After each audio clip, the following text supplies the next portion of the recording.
Party people in the place to be. Live from 58 Dream Street. We're James with Games. Diving back in. Gaydens! Hello! Thank you. I don't need luck though. I have detailed notes. And hopefully I'll also have a lot of really good luck. Hey, Holmes! Welcome! Here we are.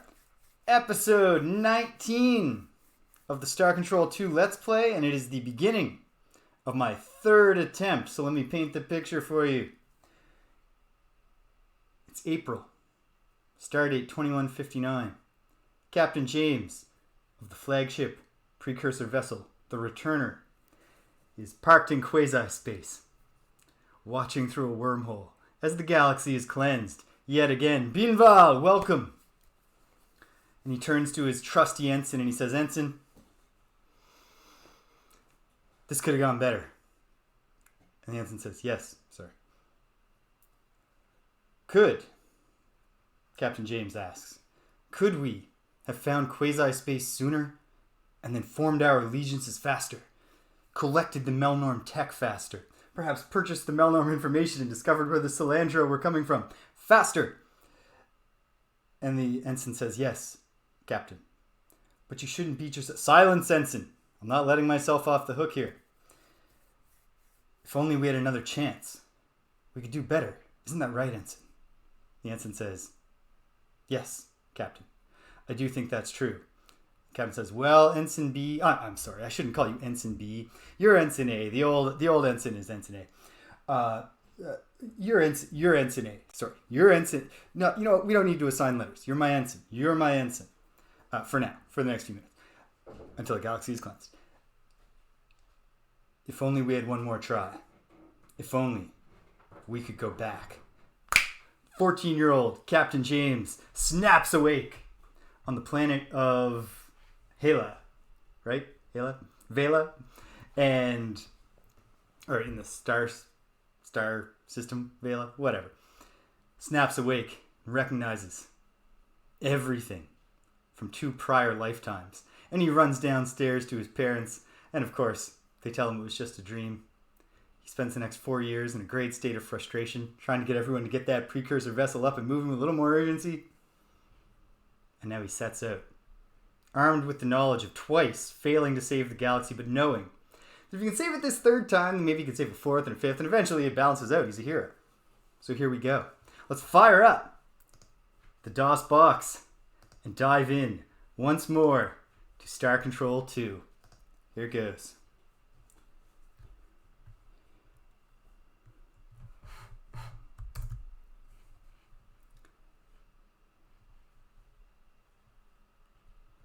Holmes, I share your confidence. And I really do appreciate your confidence. Yeah, because I didn't know how to get the Cyrene last time. Now I do. I did get the Shafixty last time, but not nearly fast enough, and I can do it much faster. I can do everything much faster because I know about Quasispace. I also have better notes now because on second attempt I wound up being stymied to a degree because I had all the information about biosamples only recorded for my later explorations and not for the near-Earth star systems. There were many... Oh, British! Hello! Good evening! There were many oversights, even with my detailed notes. Oh, just you wait, Binval. You are in for a... Well, I don't know. Maybe you'll think it's primitive and boring, but it's not. This is an excellent game. This is a 30-year-old game that holds up. I can't... Actually, I shouldn't say I can't see any way in which it could be improved, because I understand there is. People are always telling me to play the improved Urquan Masters 2 version, or Urquan Masters version, which I have not done, but will do someday. But I think this is a beautiful, magnificent game. I love it. Okay, here we go. Oops, I went to load game. That was not what I meant to do. Can I go back? I think this is just... Yeah, this is just a new game. Perfect. That's all we need. So the story so far, Binval, to catch you up, is that in Star Control 1 there was a great war between the Urquan hierarchy, which seeks to enslave the galaxy, and the United Federation of Free Stars, or something. They had some name, the Resistance, the Rebels, the Freedom Fighters. And in between Star Control 1 and Star Control 2, the Urquan won, and the galaxy was subjugated. However, the main character of Star Control 2, Captain James, has no idea that any of this happened. Well, he does, because he's lived through it twice, but he shouldn't. Originally he did. 2 lifetimes ago, he had no idea. Because he was raised after a scientific voyage in the middle of the first Urquan Wars, got marooned on a distant planet. And eventually they discovered that this distant planet contained an ancient factory for building a crazy starship. It only worked once, but he's got the one vessel. And now, here in Sol, the solar system that we actually live in ourselves, in the real world, in reality, he's there to return to Earth and see what's up. And things might not be going great on Earth. But let's find out for sure.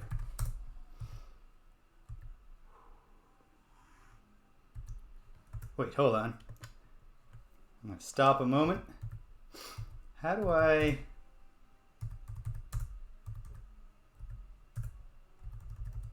I don't remember how to name my vessel.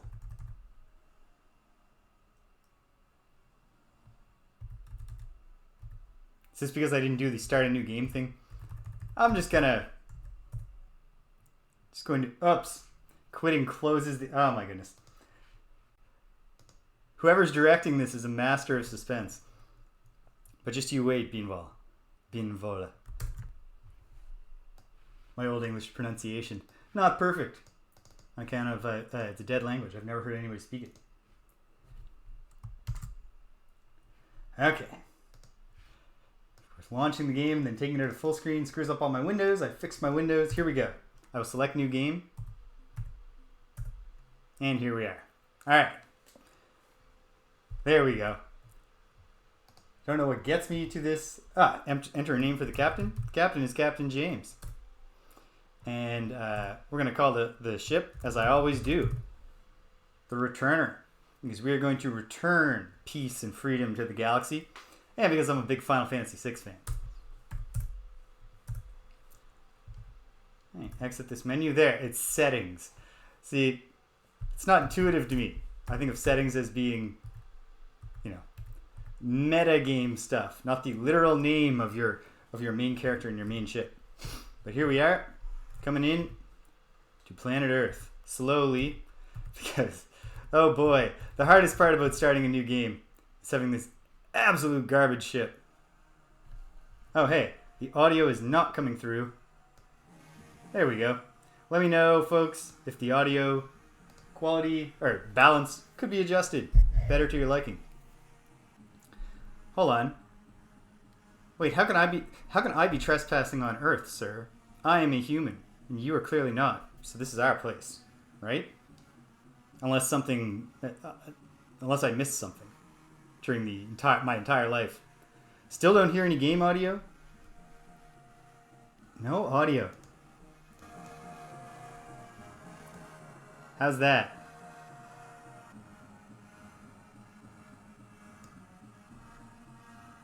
Okay, now we hear it.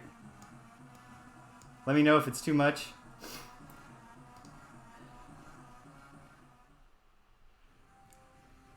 And there's something absolutely chaotic in the relationship between my master volume settings and the app. It constantly changes its mind about whether the app will be utilizing... Yeah. Well... No, that's too loud. It's not too loud. What if I do this? Is that producing the audio for you?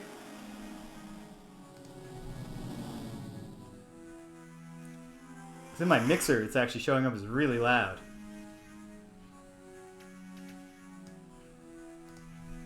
Okay, got the sound. Great. If it's too loud, let me know, and I will turn it down now. Gradually. Good balance? Excellent. There we go. It's all about balance. Whoa! Party at the discotheque. Hey, Commander Hayes. Just trying to get that out and surprise you before you introduce yourself. Slave planet, though. What? Uh-oh. Your energy cores are exhausted. Perhaps I can go to Mercury and pick some up for you?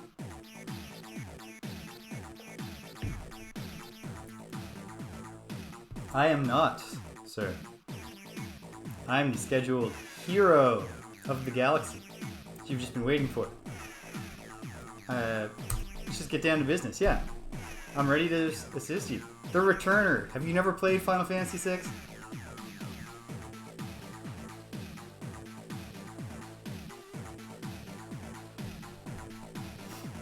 Well, I mean, you have some personal motivation too to maintain the starbase, right? Because you live on it.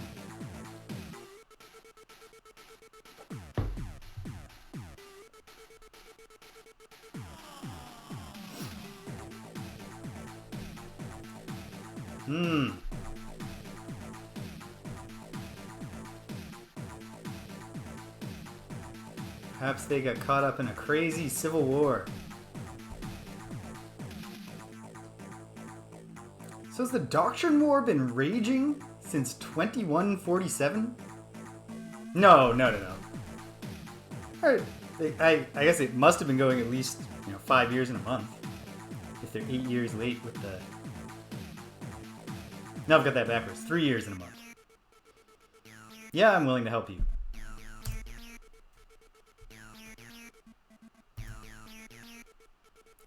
Zany. So that's a lengthy civil war. I suppose it spans a lot of star systems and involves some extremely powerful ships. All right, so our first mission is pretty simple. We gotta just convince Commander Hayes that we're good folks. You think he'd just be excited to see a human being?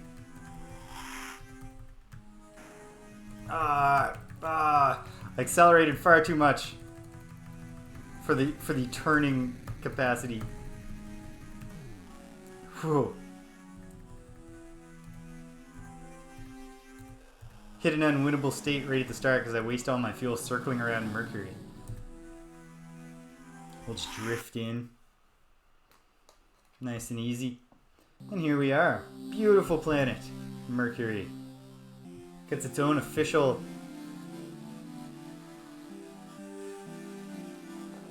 Knock it all out. That makes sense. I should be in a hurry. But I'm just chilling. Ooh, lots of stuff down there. Inexplicably, Mercury not a fiery wasteland even though Venus is. But that's all good. Here we are. Diving in. Oh my goodness. Another thing that I'm just not used to.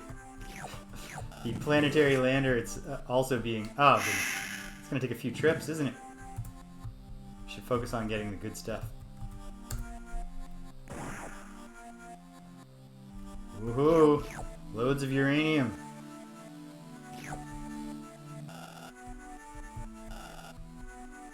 Oh, no. Yeah, couldn't be me. I'll never complete a speed run of Star Control. Now that I know that. Unless I can find some crazy... Unless I can discover a route that the other people have not. I can't salvage Fwiffo for fuel. Actually, I mean, suppose technically you're not actually literally throwing Fwiffo into like the wood chipper. Fwiffo just gets to retire. That's actually probably a happier ending for Fwiffo. Alright, there. I can do a speedrun someday if the mood strikes me. Yeah. That checks out. I guess you want to hit Alpha Bavonus before you even go to Quasispace instead of being told to go to Alpha Bavonus by the Erlule.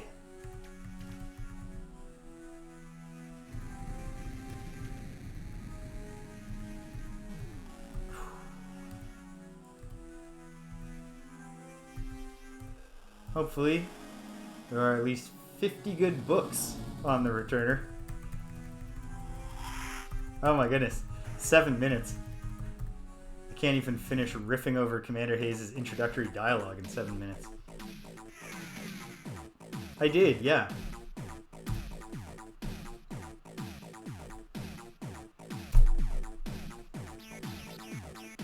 So I got a bold new camera setup here If you're wondering why you're seeing more of my eyelids than normal, instead of putting the camera on my laptop like a scrub, it's mounted, so it's looking down on me a bit from above. Which, for whatever reason, also fixes the lighting balance. What kind of ship is it? I call it the Returner. It's a precursor vessel. I'm Captain James of the Starship Returner. I was on a research mission there to Vela. I mean, I wasn't. I was born there during the mission.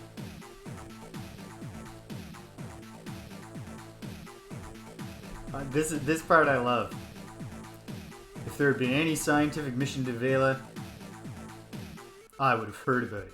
He's skeptical. How can I convince him? It was a secret. He's like, oh yeah, of course. Jeez, what was a secret I wouldn't have known? Like, you're lucky, Commander Hayes, that I'm good people, because this is faulty reasoning that you've deduced you can trust me, because I came up with the idea of saying, what if you just didn't hear about it, even though you insist that you would have? What I say is true. How do I explain it? Oh my goodness. I'm sorry if I seem impatient, Commander, but I'm getting real deja vu, double deja vu with this conversation. But the deal is that yeah, I want to fight the hierarchy. I don't even need you to explain anything. I know more than you do about the current state of the world. Don't ask me how. Although I'll tell you if you want. I'm a timeline hopping failure who's twice failed to save the galaxy. But just trust me, I'm going to save it this time, Commander.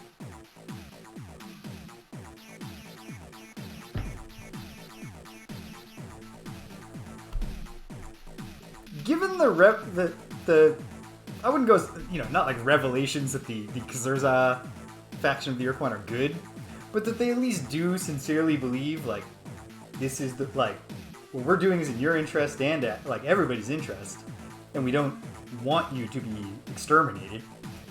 Why couldn't they can't they just design a slave shield that's clear, transparent? Seems like that would substantially increase the appeal. Chumbawampa! Hello, buddy. How are you doing?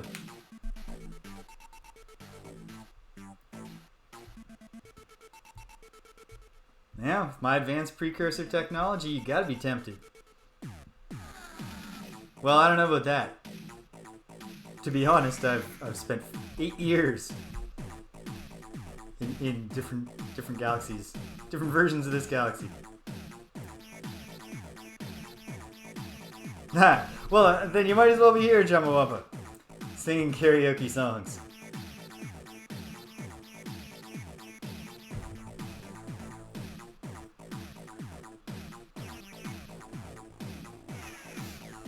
Oh, and here's the thing, Commander Hayes. The real risk of annihilation is not fighting.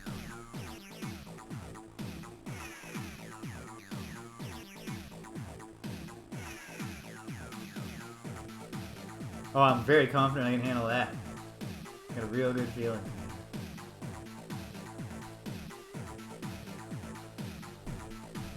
Alright, we'll just go do it. I don't need any details. I'm not going to be careful, even, Commander. 12, holy moly. That sounds like quite a fight.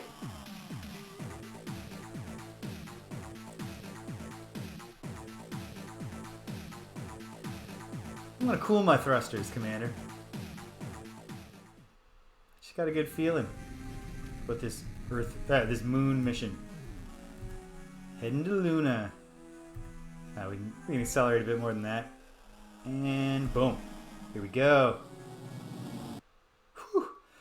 For a moment there, I thought I missed the collision detection.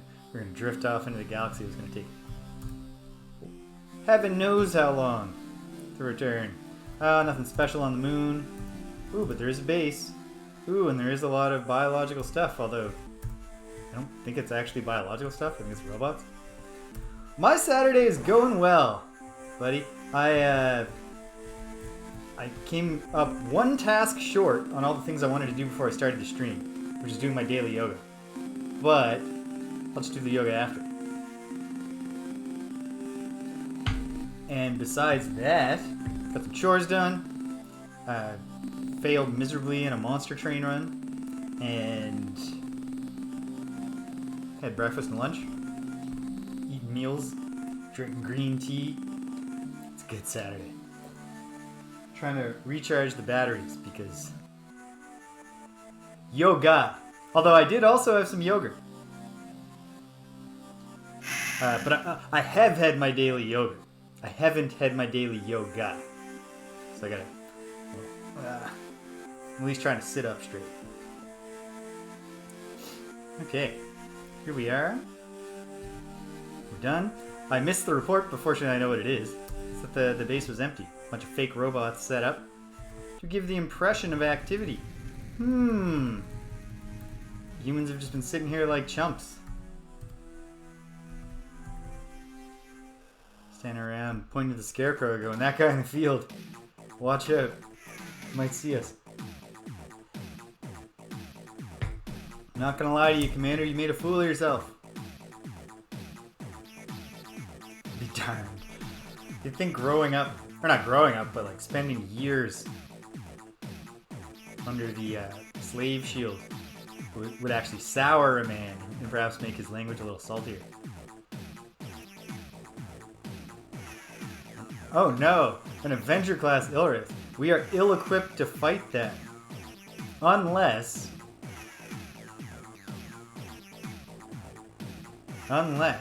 it has some critical weaknesses compared to regular Alpha Avengers, and it tells us about them. Oh, let me tell you something about the fetid breath of Dazon or whatever. It smells like nothing because your gods are not real. You're just being pranked by the Umga.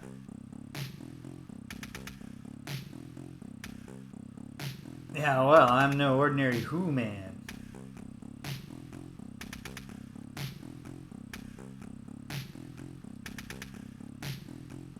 I never took any out with the fieldy, buddy. It's not my way.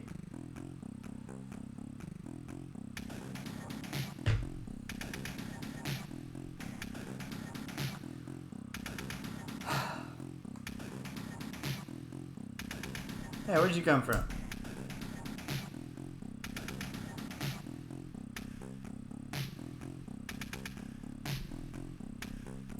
Well, that's hideous. Because they're a very nice folk. They're a little annoying. I'm not gonna, I grant you that.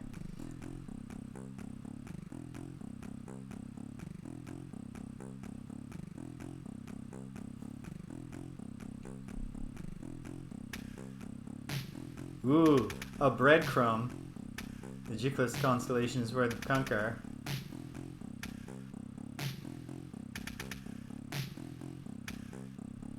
Alright, well your story checks out.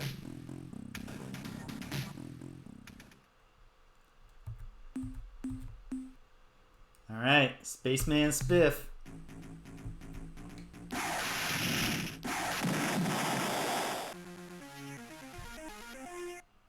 That went well for the good guys. Commander, to be fair, Commander, to be fair, like, he quite literally had like a blindfold on and an arm tied behind his back.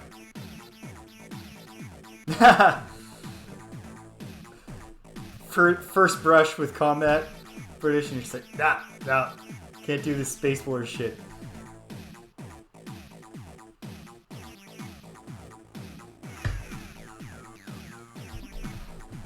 Alright, so... yeah.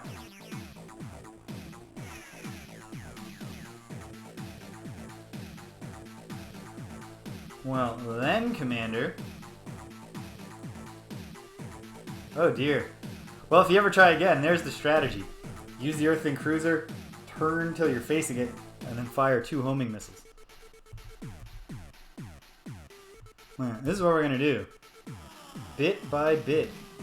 We're going to build an alliance, Commander, including aliens you've never heard of, a few that you might have, a few that might almost immediately betray us, but in a funny and kind of endearing way.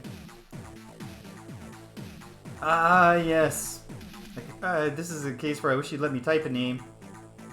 Like, this one's a retread. Nah, the Alliance of Free Stars failed, Commander. I'm not an imperialist. or an egotist. I don't like this one. So the United Federation of Worlds is not my favorite, but it's what I get. Yeah? It should have a familiar ring to it. I know that you're making a Star Trek reference there, Commander, but it should have a familiar ring to it because we have had this conversation twice in previous lives.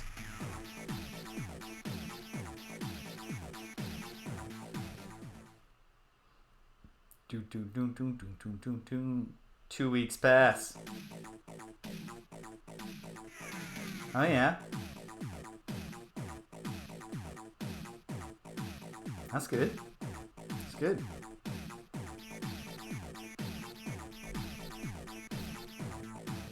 Yeah, those micrometeorite holes.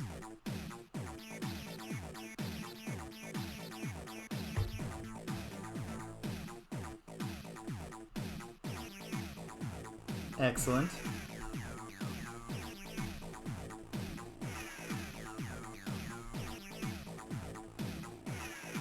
Oh, does it cost fuel? Well, we're going to be spending a lot less fuel, Commander, once I head over to Quasispace.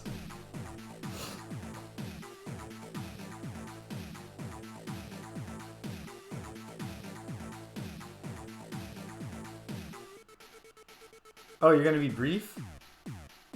Now? Starting now?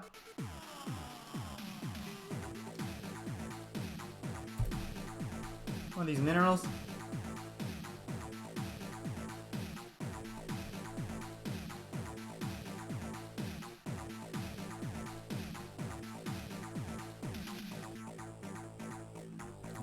Plot hole. Actually, I already gave you those radioactives. We had a conversation about it, Commander. But that's okay.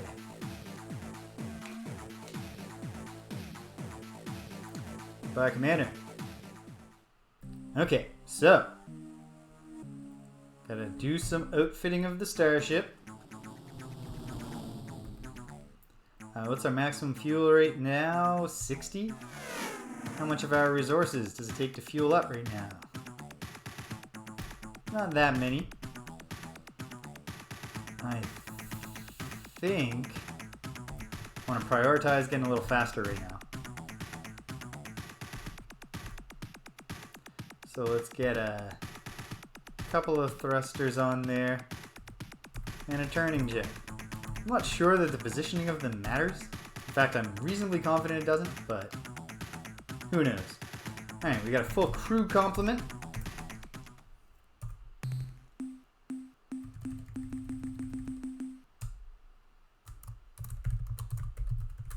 Third timeline's the charm.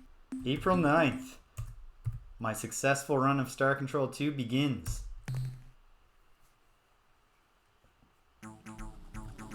Alright, so we gotta go meet the most endearing coward in the galaxy.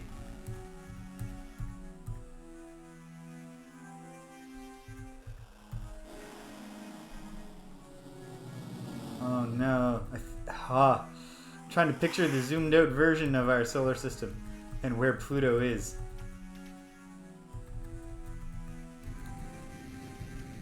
Oh no, I went the wrong way, didn't I? That doesn't matter. Come on, zoom out, zoom out. Oh! I went the right way, but... oh my kingdom for a bunch of more turning jets. But here we are. Pluto. Let's see what's going on here. Absolutely brutal that I know what's going to happen. I'm going to just send these people to their deaths.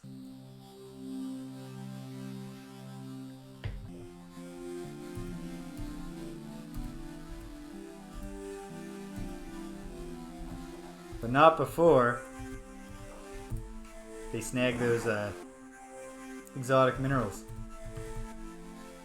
Some Zo crystals. And we make our way down. Bit by bit. Oh no! Mayday!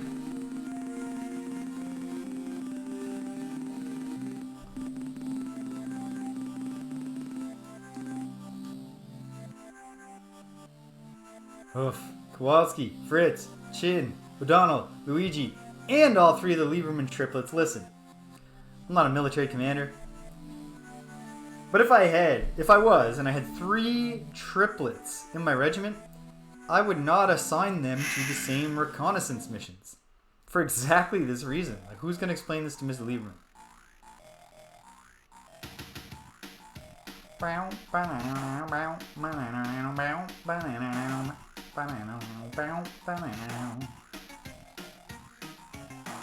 I'm only going to torture you with Thank you, Fwiffo.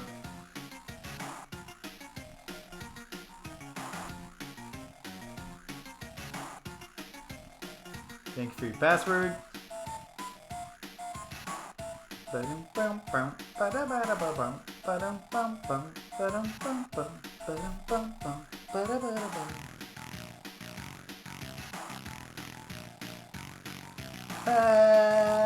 Well. Let's talk this out, buddy. Yeah. That I'm going to break you into your component elements. Because there is a lot of that going around the galaxy.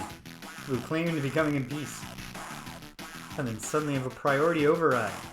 People coming from a gas giant, perhaps, in the Beta Corvi system.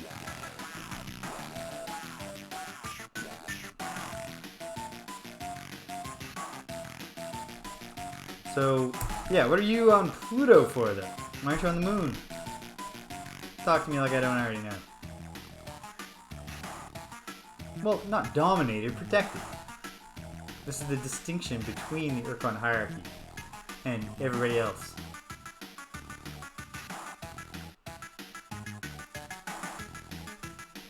And no one can say they didn't try.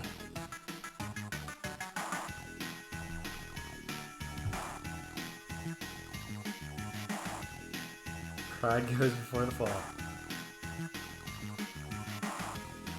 But yeah, to return to my original question, buddy.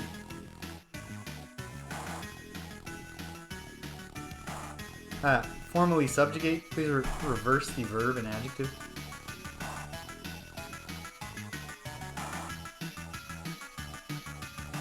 Sounds rough for the Hunams.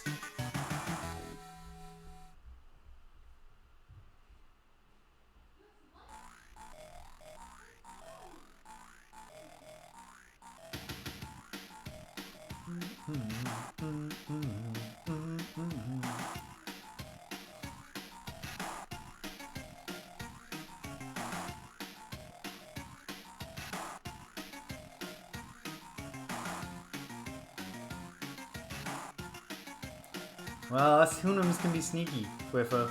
I understand their concerns.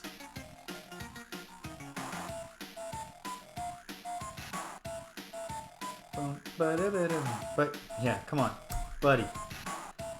How long are we gonna go dance around this?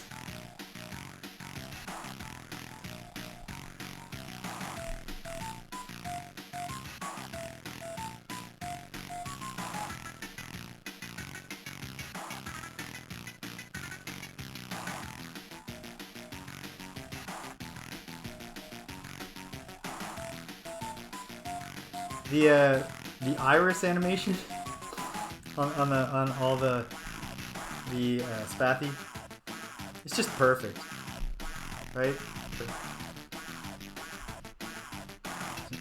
The actual color part of our eyes just jiggle nervously all the time. Really kind of drives home what we're dealing with here. All right, so many questions, Fwiffo, and I need you to answer them all.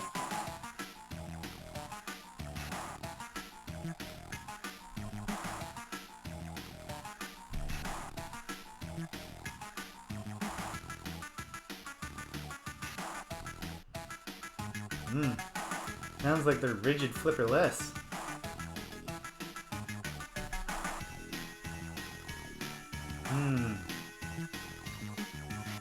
Wonder if their gods of evil and darkness made like a fart sound while giving them these commands.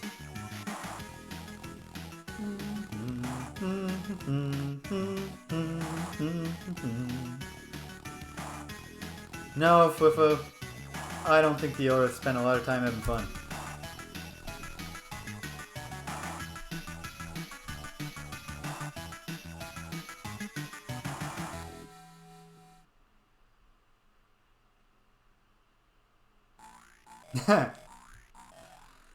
Alright, so how about the base there?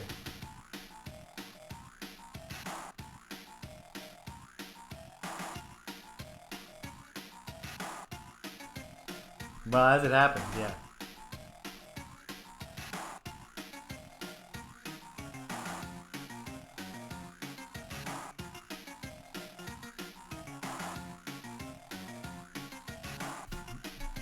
Bum, bum, bum, bum.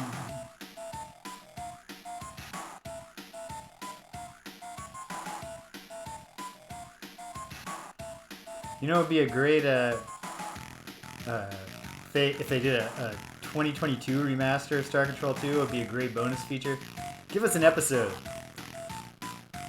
of sorry, what was it called there? Winky's Happy Night.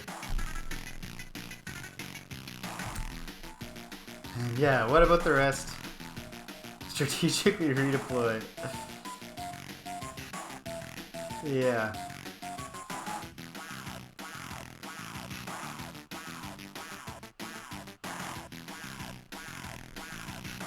Ooh, they sound scary. Or fuzzy or cuddly. One of those, anyway. How's your crew going?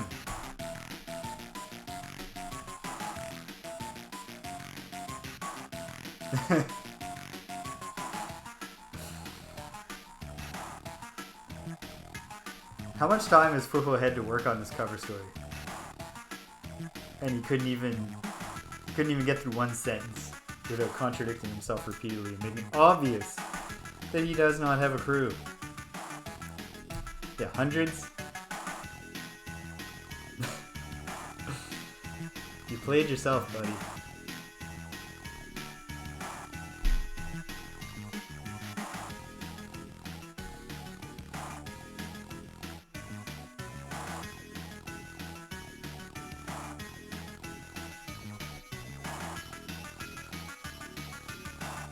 Oh yeah.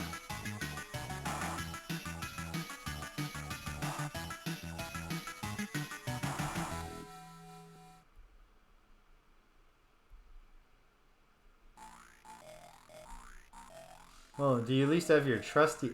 Oh, yep. There you go. Yeah, that sounds terrifying, Fwiffo. Would 29 human AMs make you feel more secure? How you doing? How do you feel? In your heart.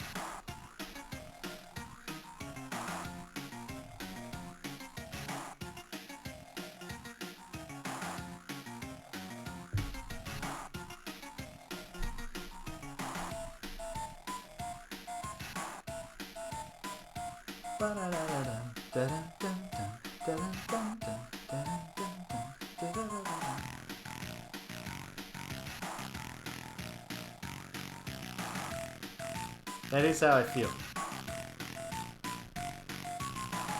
Let's see, can we cut to the chase here? Yes, we can.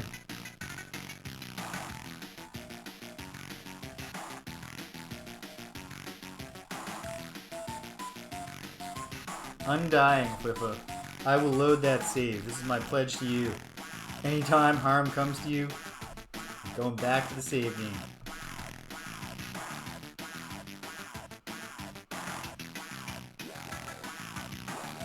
I mean, they'll be... I think we'll be okay, Fwiffo.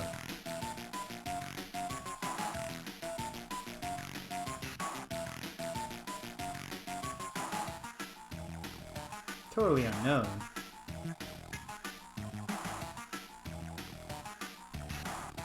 I feel like we've gotten to know each other very well.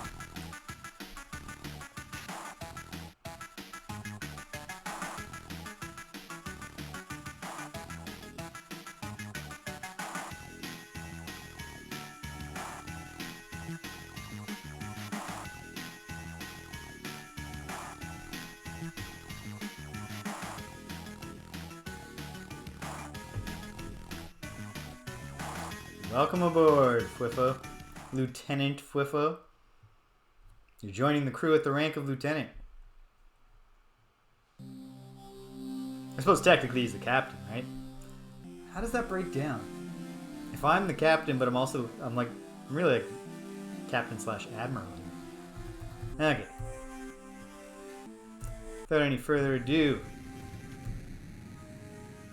let's crawl our way. Wait, we don't need to crawl our way back to Earth right now. I need to do a tiny bit of thinking. Okay. Get that star map open. And remind myself where exactly Spathi is. I know that Fwiffo told me, yeah, Epsilon Gruis. And what is the fuel situation to get to Epsilon Gruis? I believe it's going to be within our grasp right now. Zeta Epsilon. What did I just say? Yeah. Okay. So, we want to hit Epsilon Gruis. We certainly have enough fuel to get there and back, but not to do a whole lot along the way. I think it'll be okay. I think. Oops. But you know, we might as well throw down a save. Alright. And while I'm there, I can get lots of radioactives and exotics from Eta Gruis. And that should be, on its own, a decent start here. I think.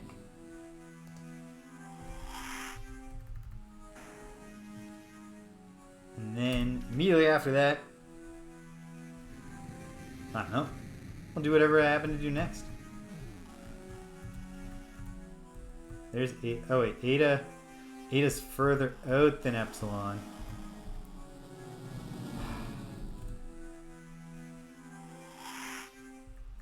What is it? 3 extra units?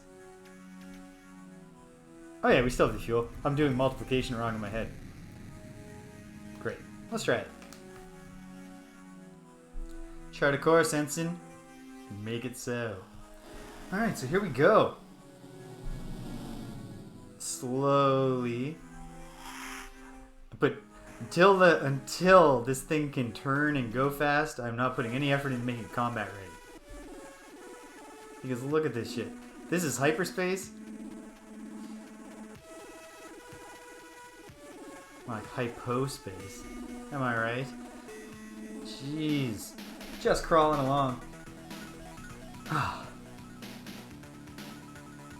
So in the rest of my life, I've been playing 2 games this past week. I've been playing Kirby and the Forgotten Land. You know what, Holmes? That's a great idea, and I will do that when I get back. Because, yeah, I'm not fighting with this thing until I have a Hellfire or whatever it's called cannon on it. All right, there's the plan. Commander Hayes advises you to spend a whole year gathering resources. But we're going to try to blend the gathering of resources into the laying of groundwork. Because there is a fair bit of repetition here, especially in the early going. Things that I achieved the first time, and again, yeah. Been playing 2 things. Kirby and the Forgotten Land on my Switch, which my buddy Greg actually came over on Thursday and we streamed a little bit of it. Playing the co-op mode. But I've been playing that by myself. Very fun game. And I played a little Greg here on Twitch. And then I've been playing Monster Train. Because every now and then I need a little break from Slay the Spire. But I don't want to take a break from deck building roguelikes. Because otherwise, how would I spend far too much time doing a repetitive activity when I have more important things to do? So, yeah, Monster Train. Very fun. It's no Slay the Spire to me, but that, for my sake, ultimately just comes down to a... Yeah, Slay the Spire. Oh, and hello, Fractal. Welcome. Pleasure to meet you. Yeah, Slay the Spire is... I mean, it's the game I played the most on my Switch. Probably not the game I played the most in my life, but... Played it a lot on the Switch. And... Every now and then, it's just like, okay... Just gonna let this rest for a bit. So then I pull out Monster Train, which is also a great game, but, like... It's not as good as Slay the Spire. So unless I specifically have a temporary aversion. Alright. Peace? Yes, we can. Oh, don't be embarrassed. There's nothing to be ashamed of. Your cowardliness is part of your entire culture. Yeah, so... Yeah, my preference is ultimately Slay the Spire. Just, I mean, among other, like, there's a few things that I specifically think I like better about it. Like, I find its aesthetic more appealing, little things like that. But I think the core of it is just that they're both games that are using, you know, deck builder mechanics, you know, large, like very similar to what the hell is Ascension, right? The game, board game, card game. Where am I going with this? Yeah, but Slay the Spire uses those and fuels them into turn-based, sort of traditional RPG-style combat. And tabletop, there's the word. It's, yeah, Chumbawamba, the Kirby in the Forgotten Land is pretty great. It is, I mean, it's literally just Mario 3D World, but for Kirby. And, like, the exact same idea. It is fun in co-op. Like, the second player had, like, your bandana Waddle Dee, and all you get is a spear. You don't get to have copy abilities, but it's still quite a bit of fun. Yeah, so anyway, Monster Train is doing the same thing, but for tower defense, which just doesn't appeal to me as much. I'm not here to threaten you, buddy. I'm actually here to save your planet. So just it's gonna be hard to keep it a secret. You're surrounded by, like, we're right by your home planet. This is known. But also, like, it's known by your entire cowardly population. Huffy Muffy Gruffy, baby.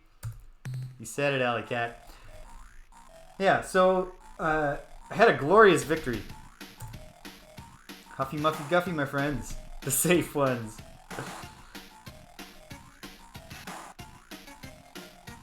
Yeah, that's the only reason, right?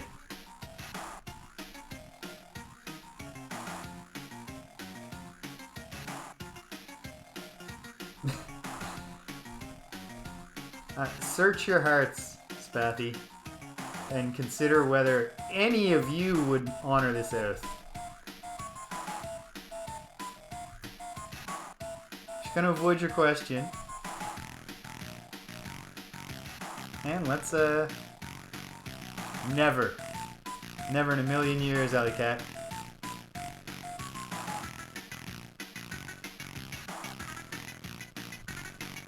Yeah, come on.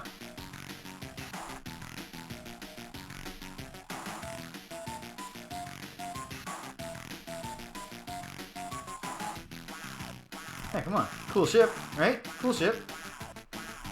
I was fighting the final boss of Monster Train in a run where I focused. My main tribe was the Wormkin, but I had the magic ones, the Stygian Guard. In this whole fight, I hadn't managed to get a single hit on the boss because just the waves of enemies in front of him was all I could handle. And it was down to the last round. This is the last turn I was going to get before it went into endless mode and the boss just destroyed us all. I did not have anything left to fight him except that I'd been applying spell weakness constantly throughout this battle and never being able to get a spell off on the boss. And now, very last round, my second floor where I'd applied all the spell weakness, just there was nothing there. There were no enemies there. And I had a spell that hits the front enemy, and there was so much spell weakness that I one-shotted the final boss. It was thrilling. Yeah, could I impress you if I destroyed everything?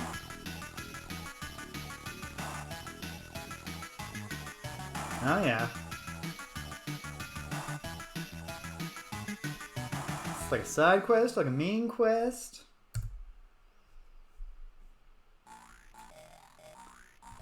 That sounds intense. But I'm ready for a fight.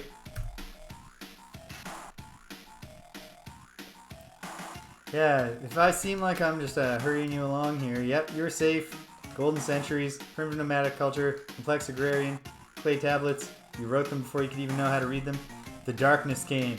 The evil ones from the darkest pits of hell hunted you down. You were defenseless. Nomadic again. There's nowhere to hide.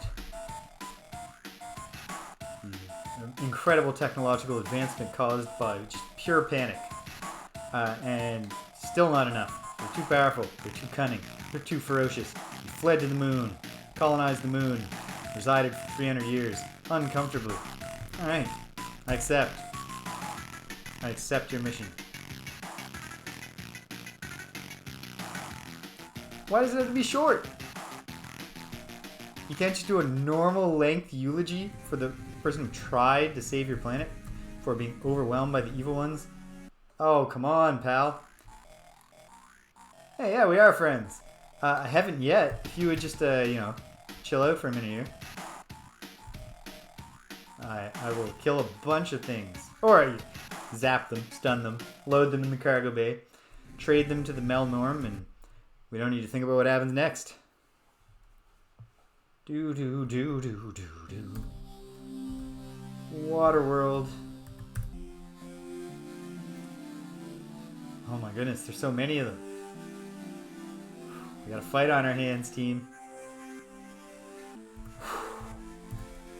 Who's gonna volunteer to crew the lander here? Oh, the gravity is some serious fuel use here.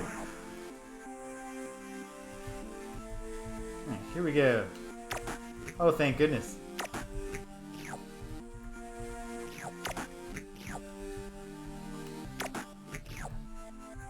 Fractal, I wouldn't be surprised if it turned out that that these dudes don't eat, they eat like phytoplankton or something. They're probably not even carnivorous.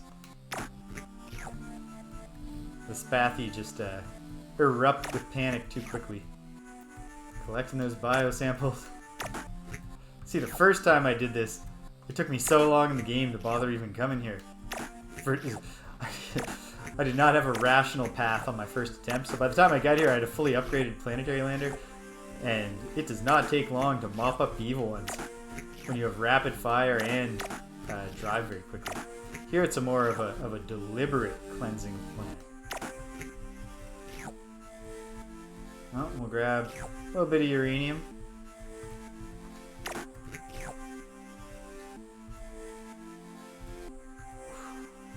Just driving in the bottom of the ocean. It's like probably some cool scenery and stuff, I would imagine. Zap.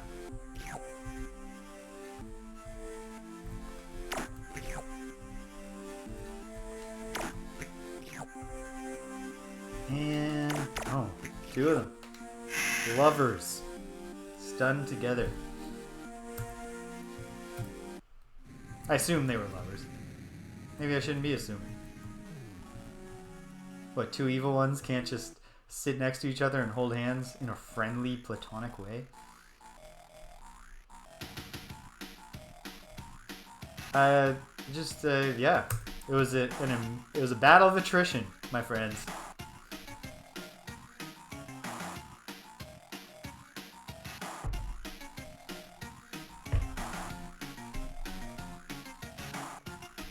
I was gonna make a joke about how they can finally go for a swim back on their water world, but I would not be surprised if it turned out most of the Spathi are a little too nervous to go in the water. Alright, so they'll give me a reward at some point. Hold on, wait. How about... Oh my goodness.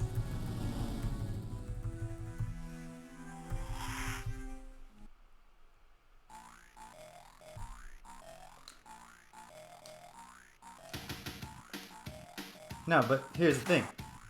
Remember, we... How about you, cut the shit?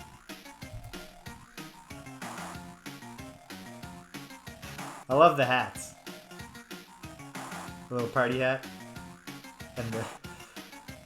Is that like a Spathi lampshade that he's wearing on his head? Am I gonna have to get cranky with you? You want to talk about welcome to the real world, sir?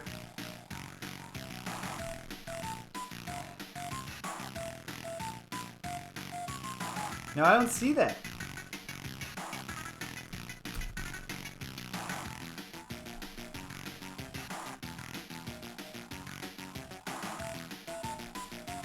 An alliance. A military alliance.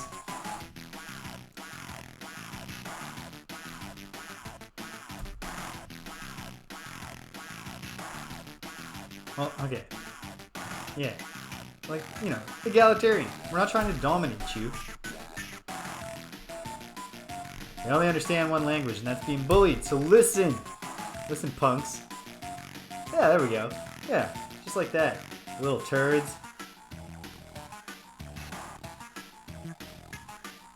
I know very well, and I'm just playing along and I'm being cool. You're not going to regret this decision because you're going to reverse engineer the slave shield. You're going to... Although you actually will. A time could come when you'll regret that.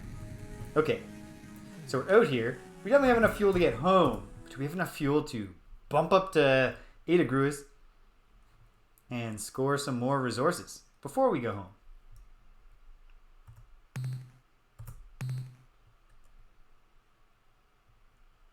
Only one way to find out. Okay, 34 fuel. To get back to Earth from here, or to Sol, I need 23. 23.8, which would leave me with exactly 10. And to get up to Ataraxia, I'm adding 6.4. It's going to come down to how much fuel I need to land. So we're going to be cutting it close. I don't think the game will allow me to, you know, cut the thrusters when the fuel's running out and just drift on inertia because... Hey, buddy. Yeah, it's great. You got any mineral wealth you want to share with me?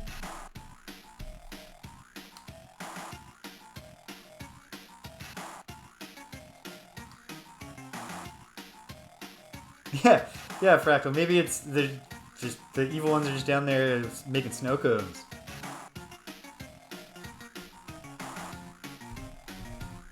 All right, safe journeys, safe travels.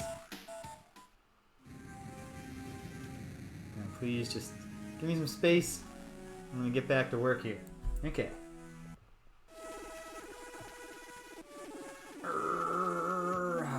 And we're off. Alright, fingers crossed. Because I got radioactives and exotics noted in my spreadsheet. In my search log.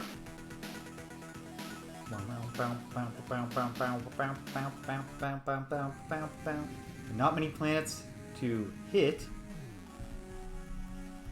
So let's do all three of them. Get what we can get. And fingers crossed we get home.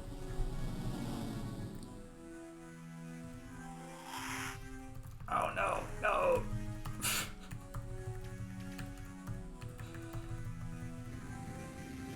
Oh, right, of course. That's the gimmick. Okay, gotta keep an eye on my fuel. In fact, okay, 31 fuel. What does it take to get from here to Sol? 26.6. So I got, let's say, 4 fuel to play with here. Hopefully these moons aren't very gravitationally gifted. Fingers crossed. Ooh, a radioactive moon. How about that? Okay, it's only 0.63 Gs. It's gonna cost 1.3 to land on. It should be. It should be. And if it's not, you know, whatever. Load the save. But hopefully it is. Radioactives are very clever elements when they're on their own world. Chameleon-like, they blend into the background there.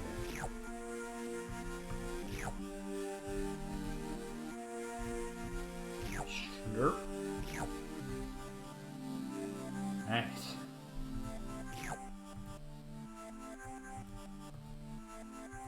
Or alternately, they have their own decoy system. Oh no, I gotta land twice to get all these radioactives. Alright. Okay. Gotta really keep an eye on those fuel stores. And I guess I should look in the manifest. How am I doing as far as filling up here? Oh, not well. Plenty of room to collect more. So,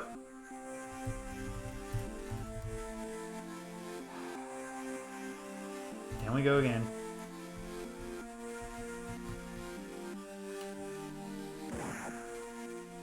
Yikes. Down to 28. Okay.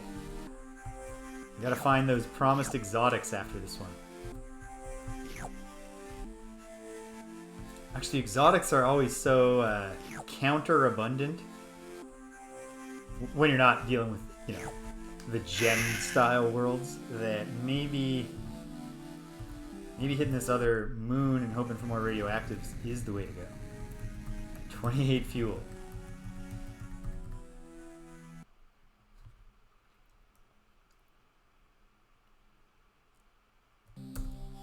Ah, an infrared world. 26.6 to get home. We'll see what it costs. What does it cost to land? Ah!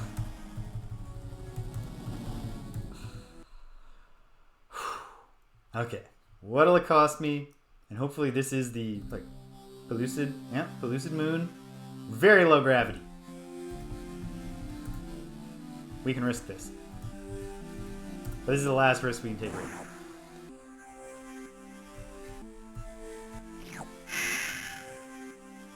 And if Commander Hayes gets lippy, that's just what it is. Alright. Here home. 26.6, we have 28. Chart of course, Ensign. Make it so.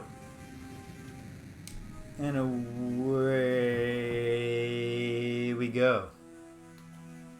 Step very, very, very slowly. And why would the autopilot, knowing that we're going to point in the... It's fine. It's fine.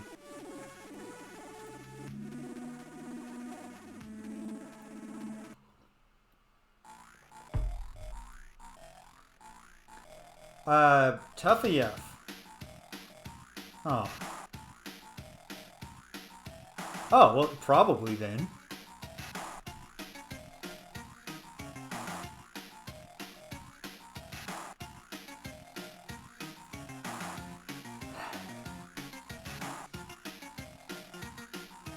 Weeks of intense training.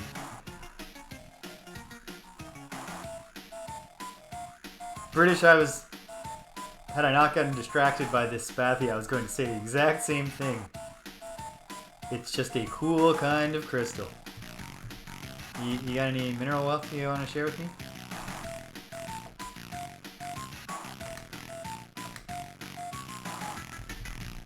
I don't know if that actually provides me with any mineral wealth. I just like to feel like I'm extorting people. Makes me feel powerful. Alright. Crawling on home.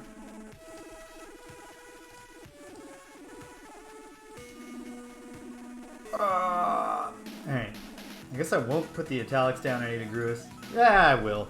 Probably not going to go back there. Okay. Now.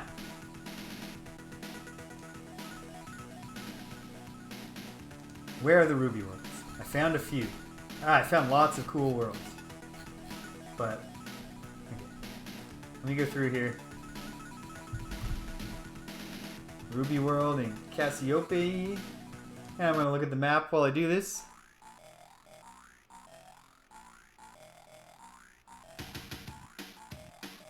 Ah. Maybe it was a... I bet the name does come as a reference to General Tso chicken.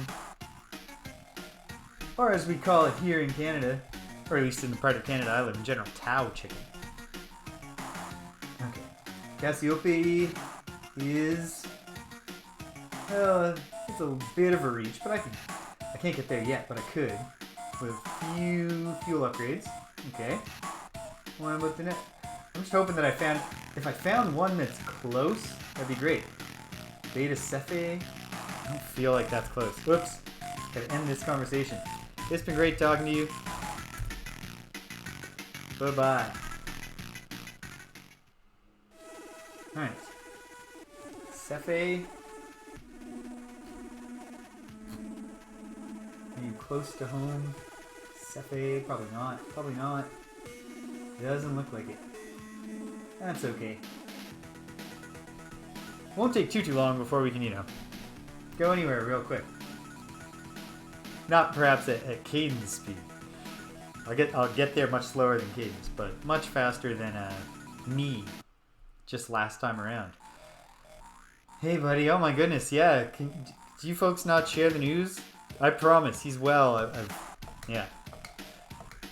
So Tafawuff is probably the vanguard of the espionage here. If they're so concerned about his welfare, right? They want to make sure that he's alive. Oh no.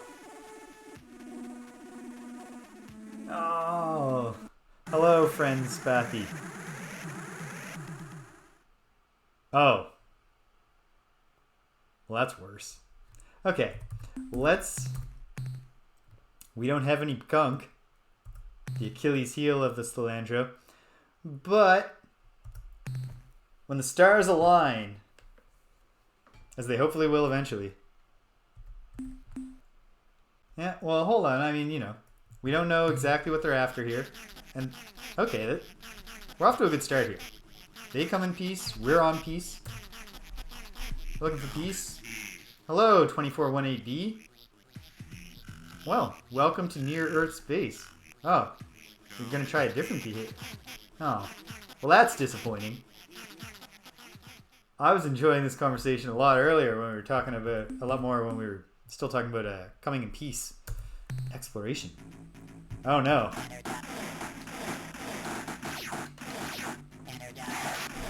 Alright, so this one did not go well for Spiff. That was not what we were hoping for. Spawning very close to the Spathi eluder, and also very close to an asteroid that the Slylandro probe could use to... I also haven't given Fwiffo a crew. It doesn't matter. We're loading the save. Yeah. Run circles around me. Treat me like a joke. Kill my crew.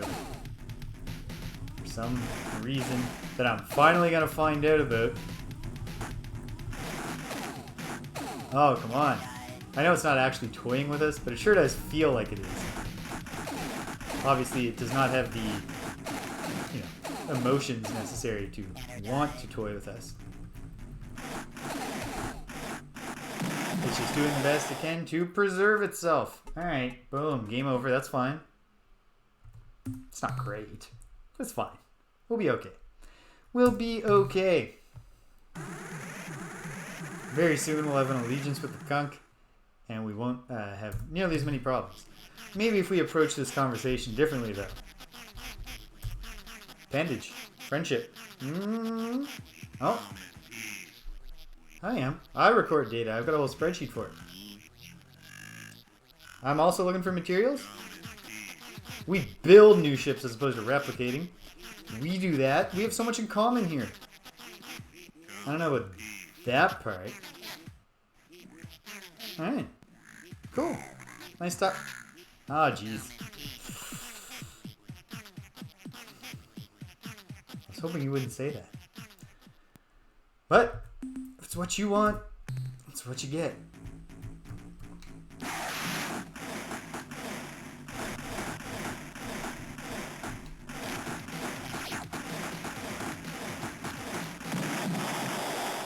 I want one a little bit better. Probably I can win this even with the crummy returner, but I think we'll try once more to let Spaceman Spiff stick with us. I like that the captains of your Earthling cruisers are mostly, classic science fiction space opera references, and then there's just Spaceman Spiff. Yeah. Tell me about yourself. Oh, yeah.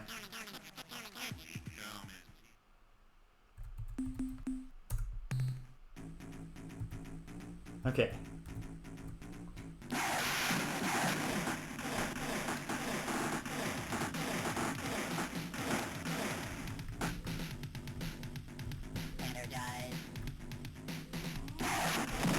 Oh! I really thought Spiff was going to pull that one out.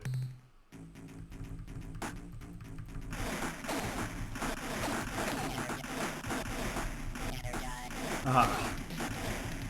Spawning in an asteroid belt does not help the cause. It's torture. This is just torture. Victory! Wave the flag, team. Okay, come on. Come on. Come on. Yeah, exactly. Like, Spiff needs to get, like, he'll be on the landing crew when we get to Pavonis. Because he'll be like, yeah, this feels very familiar to me. Alright, I hate to do this to someone who comes in peace, but time is of the essence here.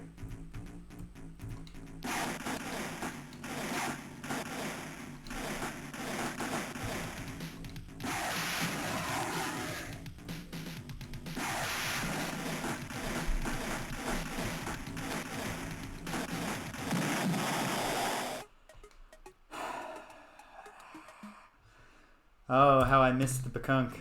Never thought I'd say that.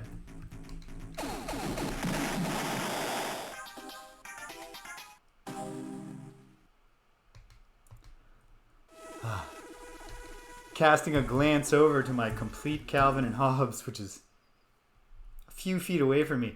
I really gotta read that whole thing again. I think that's gotta be one of my summer projects. Just reappreciate 10 beautiful years. Calvin and Hobbes. Before that damn Bill Waterston and all his artistic integrity took it away forever. No, I don't begrudge him for that. It was the right call.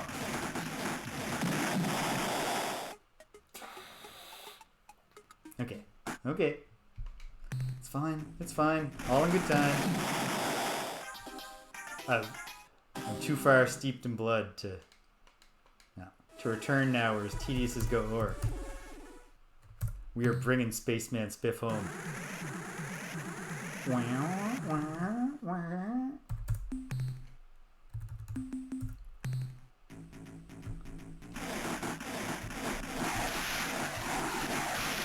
Well, the celestial bodies did not align for me on that one, to say the very least.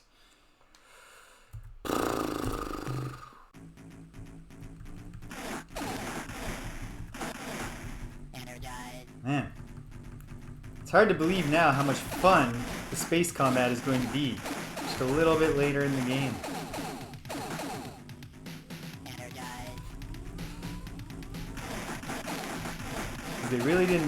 They did not front load the enjoyable portions of space combat in this game, when early on you are mostly going to be attacked by Slylandro probes that you do not have a good way to respond to or deal with. Alright. But I got a good feeling. No, I don't. That's a lie. I'm lying. I mean, I feel good. Because I'm playing a game that I like, even if I'm in a particularly frustrating loop with it at the moment. Okay. Ah! That was on me. That's on me. And I don't know why I even took that shot.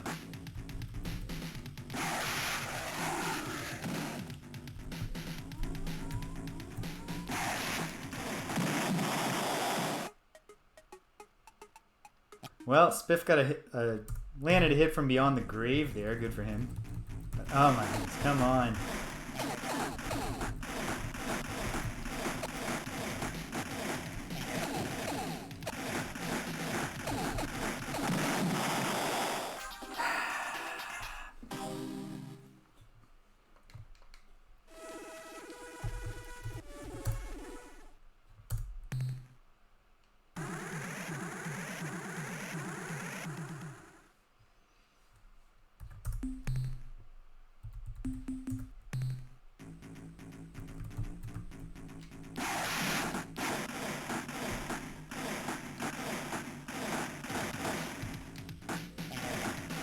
Well, this one started better than it finished. Okay. This is the real tedious part, though. It's having to fight this out or be killed with the returner. In fact, I don't have to do that, do I?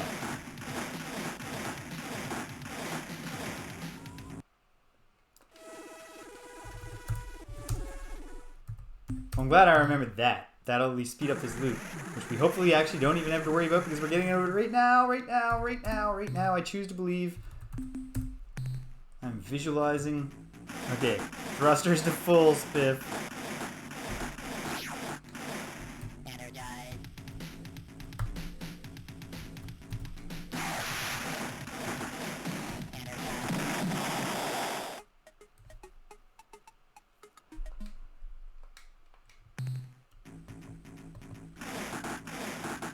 It's okay, it's okay. Once we have the punk, we won't be going through this. These beautiful daffy space birds.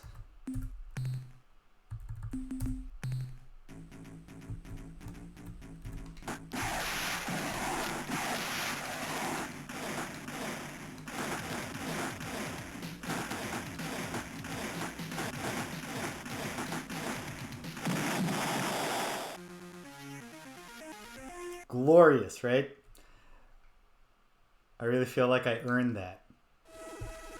7 straight attempts or something, and getting off to a really good start and then pulling it out by 1. Doesn't matter. Just please no more probes. Just let us go home.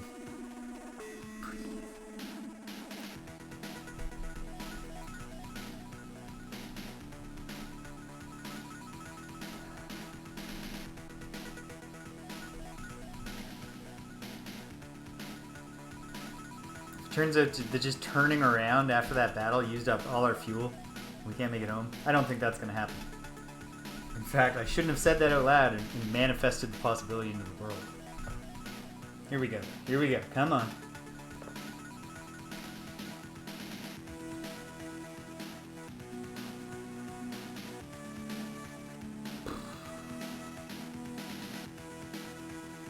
We have to be close.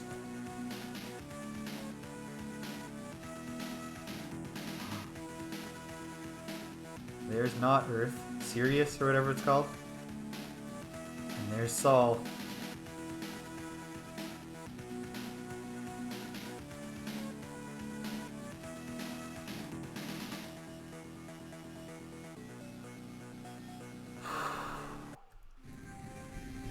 Okay. All that remains.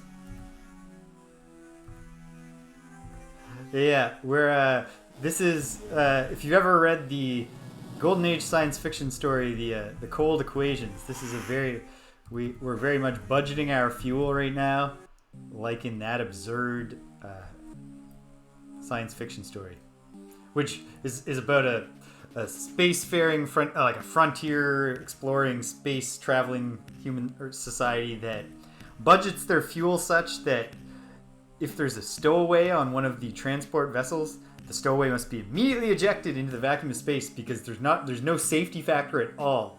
So if 90 additional pounds, for example, if a young girl stows away on a ship, she must be ejected into the vacuum of space summarily because the ship will otherwise run out of fuel. Absolutely ridiculous. I actually use that story in my engineering and society class, and because we're talking about utilitarianism, so I'm using it to illustrate that. Cold equations, that's kind of what it's joking about. It's a mix of the cold equations of the math, but also the cold utilitarian calculus of the many needs of the people waiting for these medical supplies outweigh the one girl who's getting shot out into the vacuum of space because she didn't understand the rules. But then we can get into other discussions like, safety factors, allowances for things, administrative controls. The only sign on the ship says like no stowaways, instead of saying like stowaways are immediately ejected into the vacuum of space. Don't allow stowaway, like don't stow away. You'll be immediately killed. And they just they don't have scanners. We can't just do like just a quick sweep on the ship before it launches.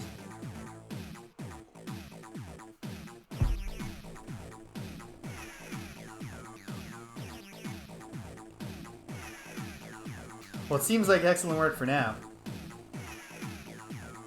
Ooh, the Rigel star system, you say?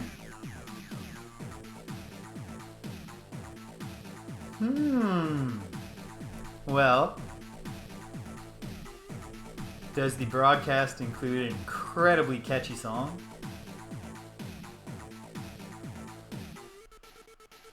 Cha-ching.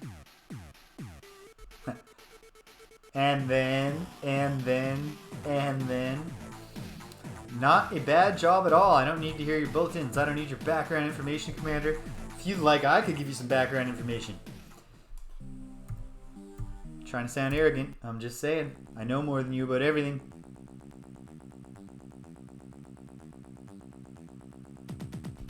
Easy. Yeah, in the cold equations, that's not the twist. It's the whole premise. Like, almost the entire story is just in between discovery and the, end of the stowaway. It's a story that... Yeah, exactly. We're in a tight loop right now for resources.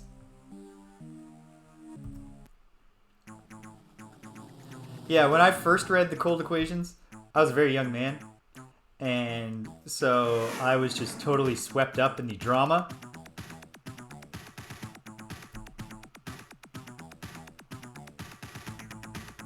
Oh yeah, I bet.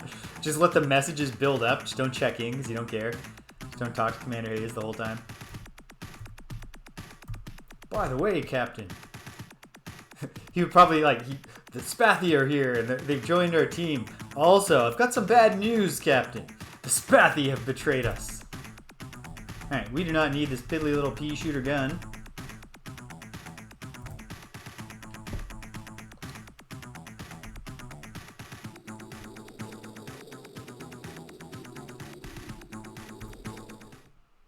Yep, it's a sensible loop design. For exactly that reason. Okay. We're fueled up. We're crewed up. We're crewed up, right? We're crewed up. Let's make this ship a bit better.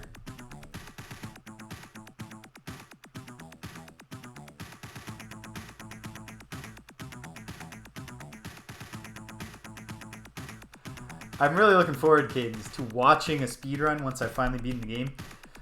Because it's not going to spoil any cool deep cut knowledge that I might get in a later Urquan Masters run, I don't imagine. And I'm just fascinated to see this extremely fast path. Alright, let's throw another fuel tank on there. Fill it up.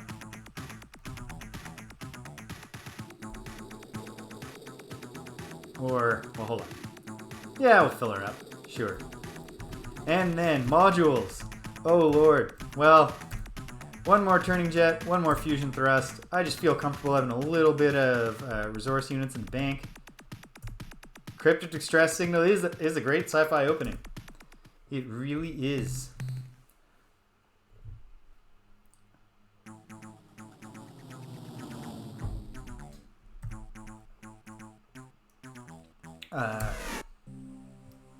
Very offbeat, or not offbeat, that's probably not the right way to put it, but very off the beaten path. That's actually probably what offbeat means. But opening to a sci-fi story, one of my favorites, the sci-fi trilogy Remembrances of Earth's Past by Cixin Liu,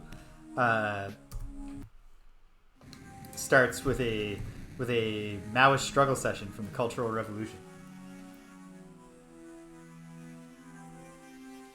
Okay.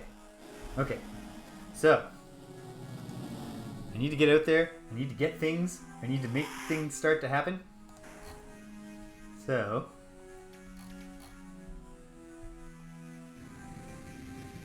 let me just review. Okay. There's a nearby rainbow world, which would be really great to see before we go and meet the Melnorme. But which one is the weird one? Where did I write it down? I wrote it down somewhere. Zeta Sextantis. Where is Zeta Sextantis? Sextantis is... Yeah, that's within our reach. I think the Kaylee system is good with biosamples.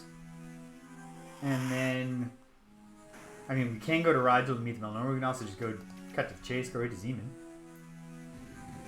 Alright.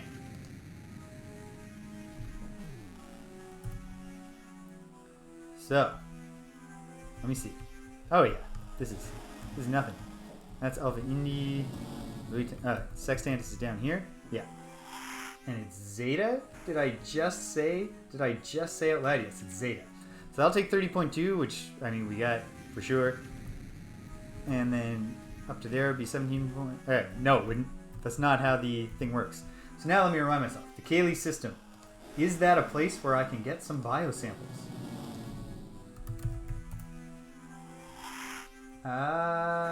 No. But Epsilon Kaylee has riches. It must be the Gorno system? Ooh. Ooh. Alright. You're right, Cadence. You're right. That is what I should do.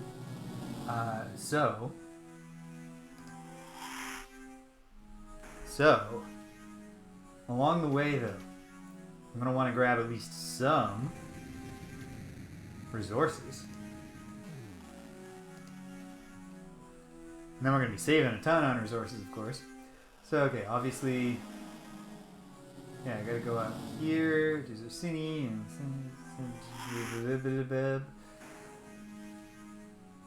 along the way. Okay, let me just review really quickly here. Oh, why did I do this to me? One of the Torre star systems, I wrote down that it has riches, but instead of writing down which one it was, it just says question mark Torre. I only know that it's not Epsilon Torre.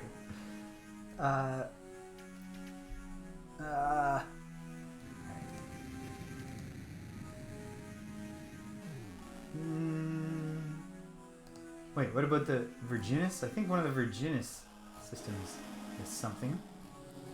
Where did I write it down? Where did I write it down? Virginis. Alpha Virginis. The alpha version. So, let's hit it. Let's kick it up to Alpha Virginis, which I believe is... yeah. Very much along... not quite along the way. Oh, we're going to want to... use an intermediary point so we're not cruising through Ilrith space. We're not at all equipped to face any Ilrith that aren't going to literally announce themselves as being greatly disabled and then attack at great disadvantage. Okay, so we'll shoot up there, pop over, and then we'll go bing bing. Alright. Try to chorus ensign. Make it so. Let's keep saving.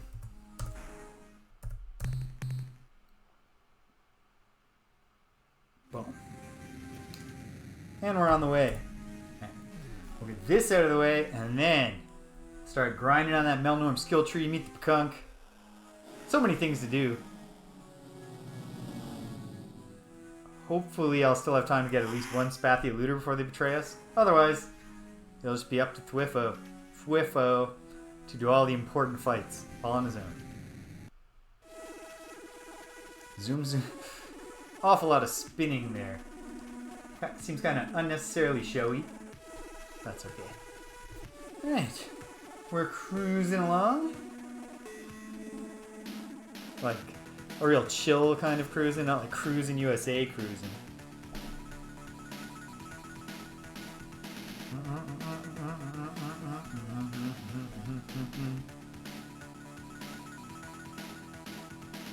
$84 plus 6 to get back to Sol. Okay, so that gives me an allowance of 20 fuel.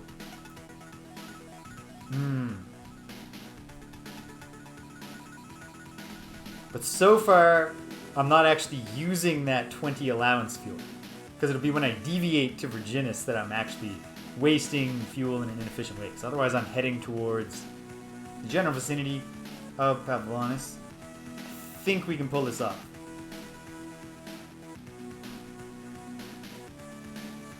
It's gonna come down to those cold equations.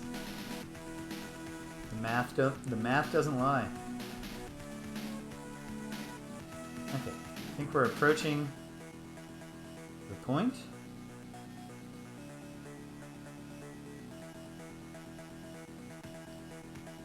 It's a real shame. I understand why they didn't do it, because as a gameplay choice, because obviously they're actually Laws did friend. I'll have you know, the best followers just show up here and are cool people and hang out in the chat. So I'm not going to your freaking store. Although I should make you the same offer I always make. If you give me a bunch of free followers, prove to me that you have them. We can talk about buying them. Okay, over to Alpha Virginis is only 8 fuel. I think we can do this.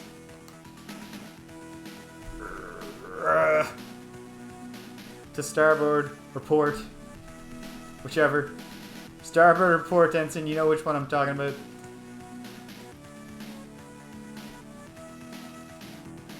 Boom, boom, boom, boom.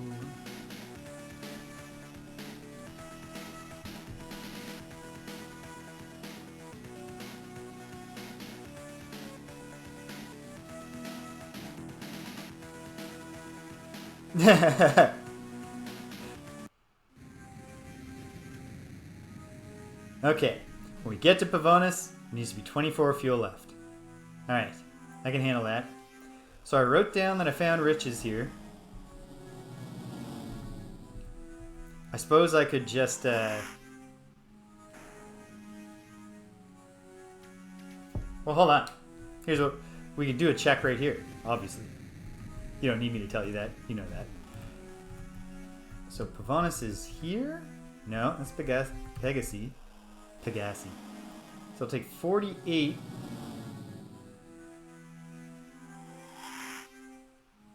to get there. Oh my goodness. So that's 35 that I'll have left when I get there. That gives me 11 fuel that I can use for landing here. But we'll call that 10.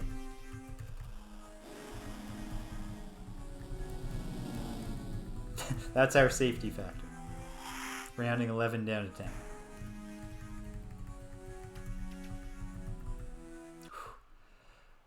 It's still infuriatingly clumsy compared to what it will be, but just that small, a carbide world. We also won't waste any time. I mean, I never waste time on carbide worlds, but that'll also help us conserve fuel. Only landing. I told myself there are riches here. I never say that for anything less than precious minerals. So, acid world. Man. I can't imagine it's much fun hanging out on an acid world, personally.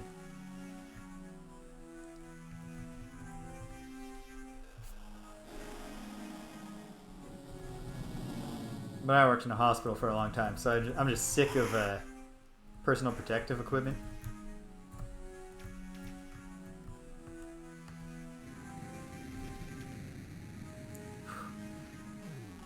Oddly enough, I'd never had this thought until just now, but I spent a decade of my life working in a hospital as a housekeeper. And I never thought until just this moment how glad I am that I was out of there well before the COVID-19 pandemic. I think that must have been a real drag to be a hospital janitor, housekeeper during this period in human history.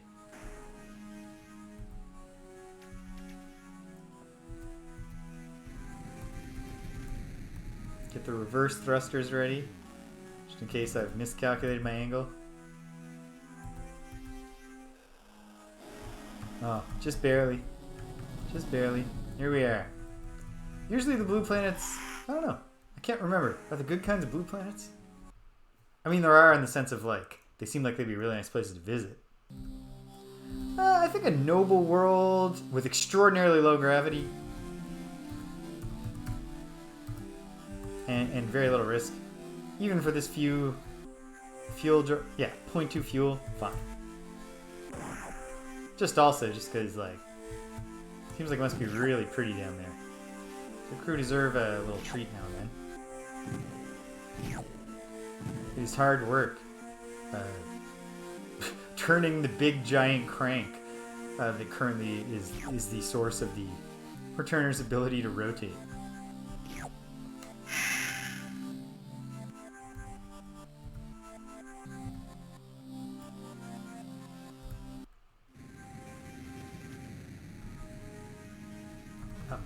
we're going outwards.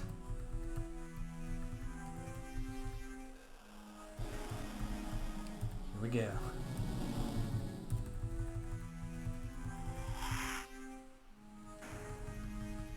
I don't think...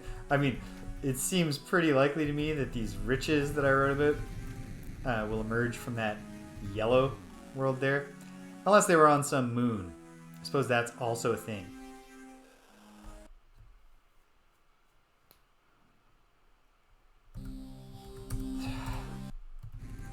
Real acid? The goggles do nothing.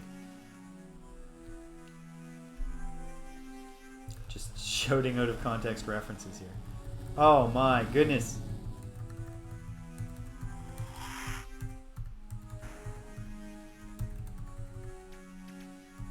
There we go.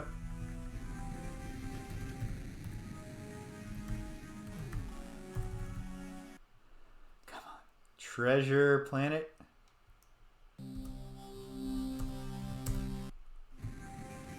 No. Alright, it's probably a moon then. Right? Right? Or just me taking bad notes, wasting my own time and everybody else's. Oh, you gotta get the space out of there. Otherwise, you're just gonna get a, you know, browser error. Alright, this one looks like it have some moons. Okay, come on. Treasure moon. I believe in my heart.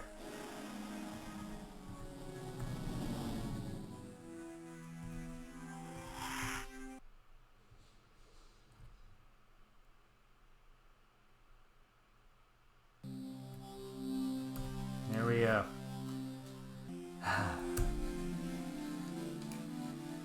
Very good. With our current state of development, this might even be a 2-trip precious resource landing. It's fine by me. I mean, I'd prefer not to. I suppose actually, what would be fine by me is if it was oh no, this is very clearly 2 landing. Deal. I should try to get one of these little ones. I'm pretty sure I'm full up and we're gonna have to hear that terrible sound. Yep.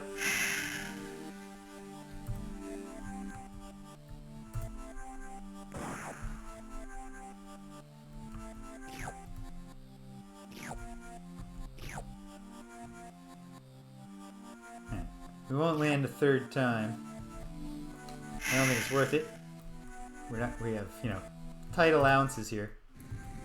I doubt that blue moon is gonna light anything on fire, but let's check it out. And I might as well peek at one, I don't know, peek at one more place and see if there's a 2nd treasure moon on some outer planet or something. Ultramarine. Some rare earths, some nobles, very little gravity.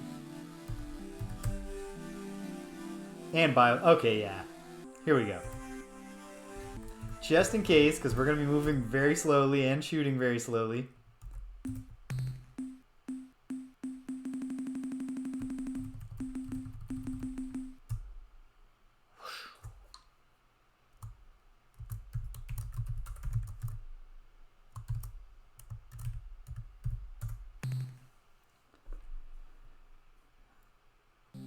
And we only have 1 lander. And we need it.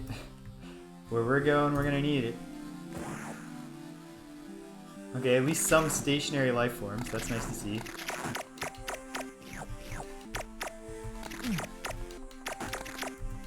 Lightning, could you just not strike the same place twice?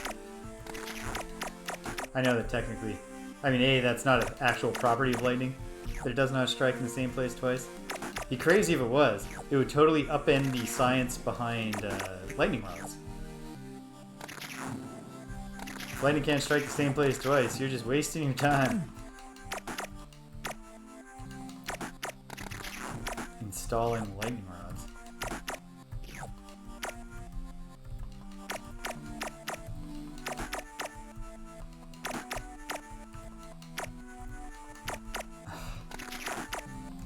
Giant urchin thing. Oh my goodness. Okay, okay, that's enough. We do obviously want to gain resources, but not at limitless cost in human life. Here we go. Okay. We're gonna make it pretty comfortably, I think. Not this one. That's Musquet. Alpha Pavonis. Chart a course, Ensign. Make it so. And away we go. Alright. It gives me a moment to just kind of chill out here. Alright, hold on. I don't know. I've heard a competing claim phase come occur 2006. And I don't know. How can I judge who has the best followers if neither of you will give me any freebies? Anyway, I personally have the best followers. It's a carefully cultivated garden. Not like my cousin, who started streaming later than me. 4 times as many followers than me. Using...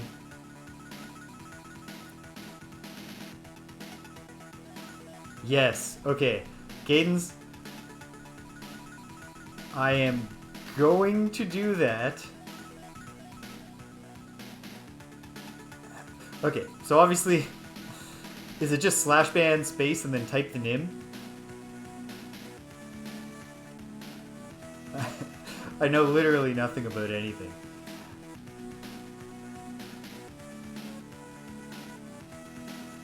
Yeah, eventually there'll just be no more lightning. Fractal? Or I guess the universe is expanding. Or can I do something here? Ah. Click to reply. Alright. I will learn how to ban people and I will designate some moderators. I gotta learn all these things. Oh, this academic year. Really? Well, I mean, I'm not glad to hear that. Oh. You freak... well, you not like freaked me out. I was fascinated. I wasn't freaked out because I knew you were alive. I thought maybe that gave you your speedrunning powers.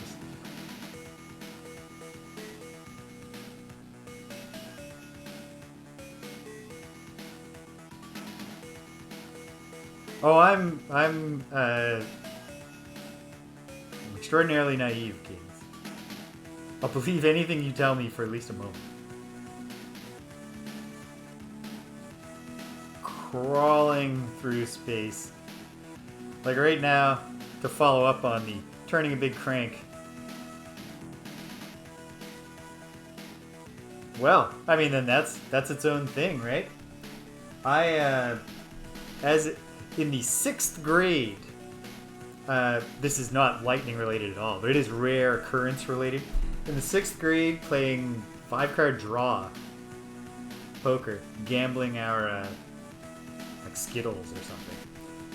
I got a royal flush. Really could have used, like, I mean, I've never played poker for actual money, but like, of all the times to get a royal flush when you're, what, 11, 12 years old in a friggin' lunchroom for Skittles.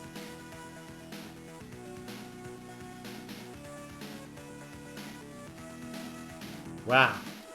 That, I believe that is less likely than a royal flush. But I'm not positive. Because I do not play poker very often, so I have not studied the odds charts in a long time.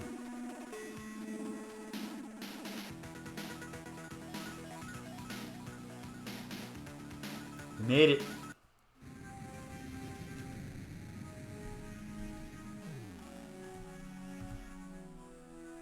Wait, it's not Planet 1, is it?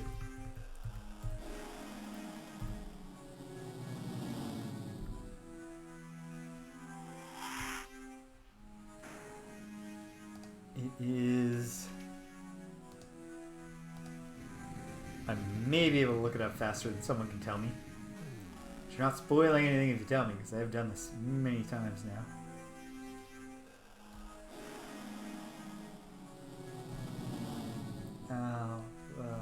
No, where, what?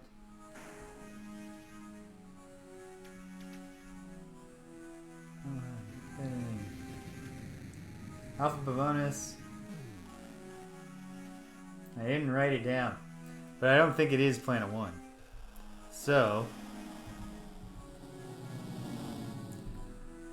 7 feels intuitive to me, Fractal. So let's try... Oh, no, no, no, no, no! Okay, count the rings. 1, 2, 3, 4... wait, count it. 1, 2, 3, 4, 5, 6, 7... let's try it. Let's try it. Maybe this time I'll write it down. Now that I plan to actually win and not need to know it for next time.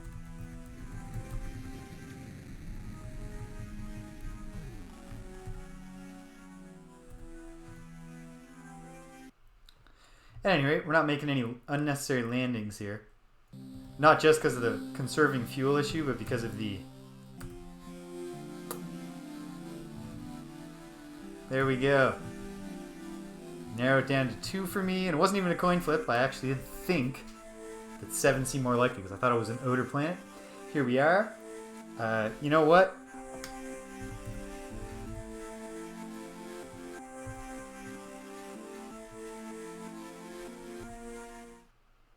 Wow. Whoops. It's not where I wanted to save. Just in case. I don't think this is going to work out bad. But yeah, saving is wise given that we are going down unprotected onto an extraordinarily hot planet. 451 Celsius.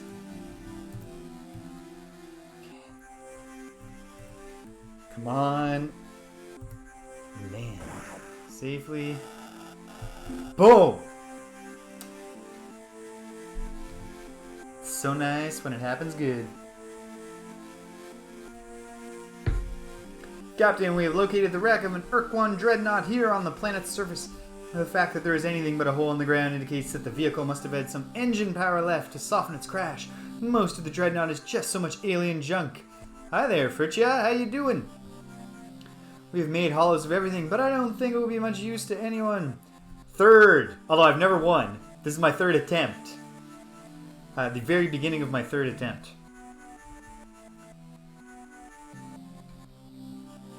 Cadence, you know it's a very strange thing? One of my markers, who is specifically a graduate engineering student.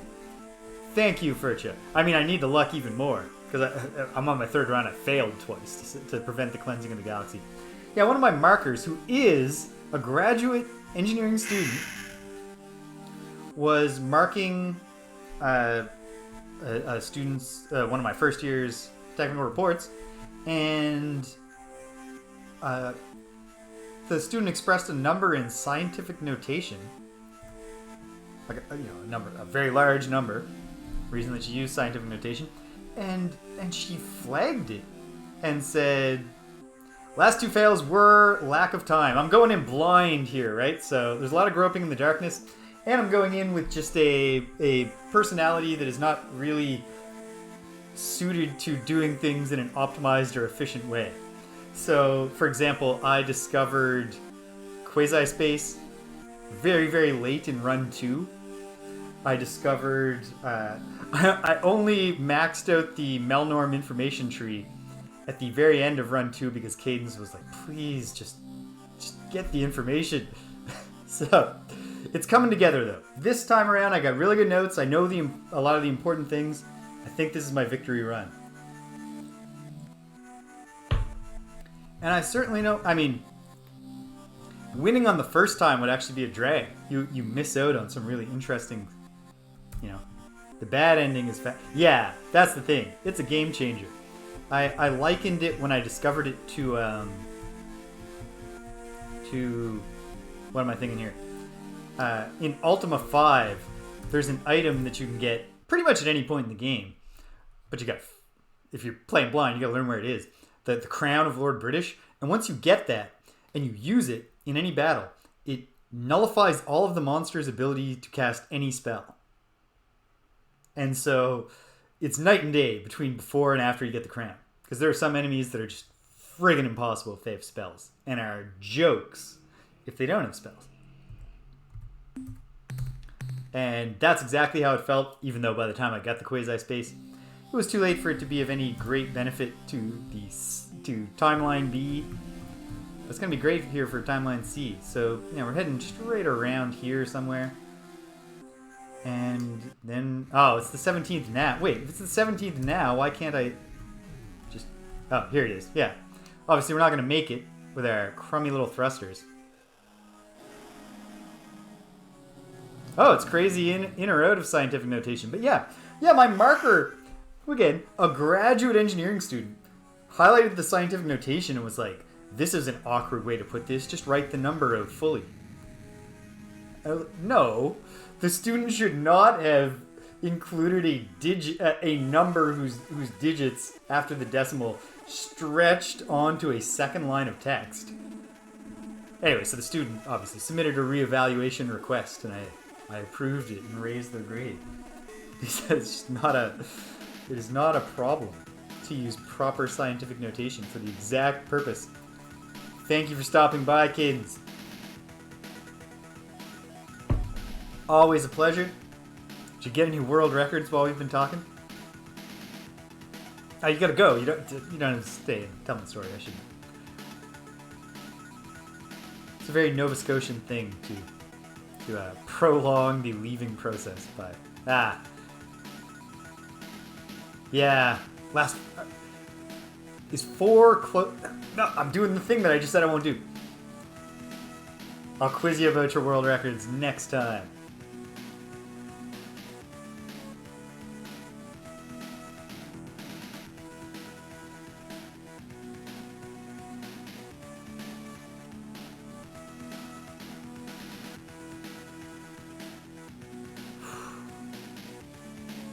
Very impressive. Oh. Okay. So here's going to be the big thing.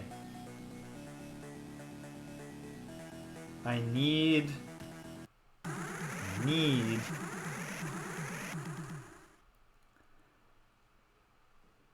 Alright. I might as well put the save here. We're not going to have to go through this too many times. I'll be with the Pekunk soon, and I'll have the rock to the Slylandro scissors. We won't waste time in conversation with them. We've been around the block with these fellas.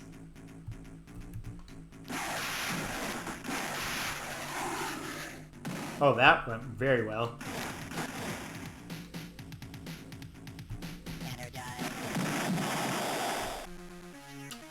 Alright, that's going to be a sign that this will work out okay. Right? Wait, I can't remember. Does time just pass if I sit still? It does. Great. Okay. I was concerned about fuel consumption running around to make time pass. But if time just ticks forward, we can just chill here. Hope that no more Slylandro show up.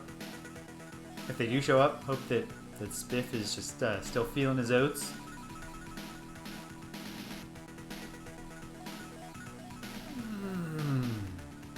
12 more days.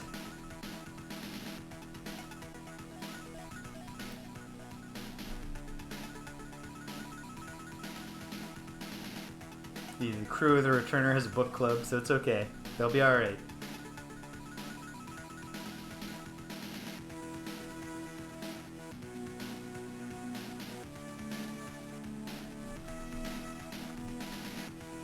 And it's like they say, the waiting's the hardest part.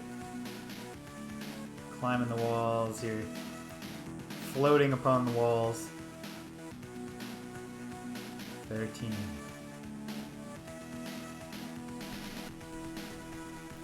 14. I'm not gonna look for a second. Watch pot never boils. 16. Come on, be 16 when I look back. It was! Wow.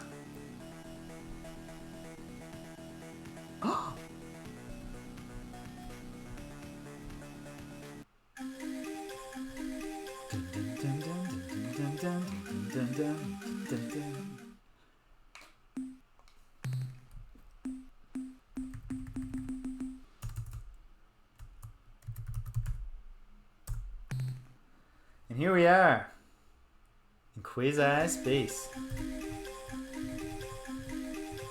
Let's go meet our friends.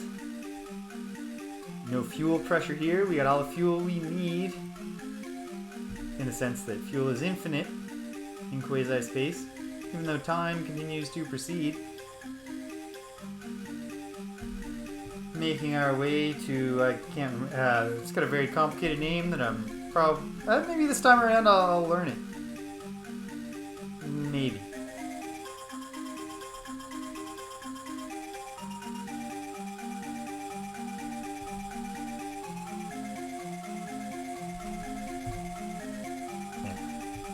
The distance of their planet from all the wormholes always throws me at this point where you're in, can't see the shore, so to speak, and the radar is all just blank. I was like, am I a mistake? Is it not to the upper right? But it is. Here we go. Let's get condescended to by a friendly little alien who knows about the coming omni-side of the galaxy and yet feels like we're safe under our slave shield. Yeah. It is gratifying. Have we met? I mean, we have. I even know this. No, I know you. The Unser Vault. Oh, yeah. Bum, bum, bum, bum, bum, bum, bum. Bum, bum, bum, bum, bum, bum.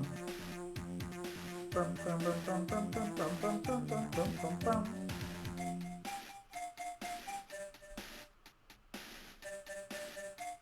Yes, the Erlulalile.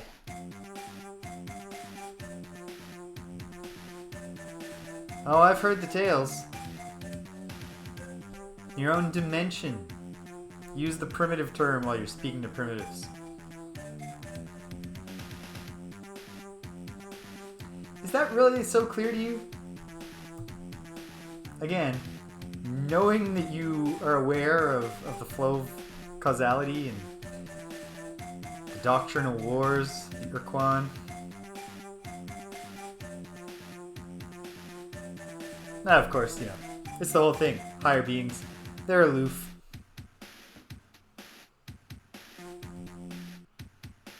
Yep, heard about that.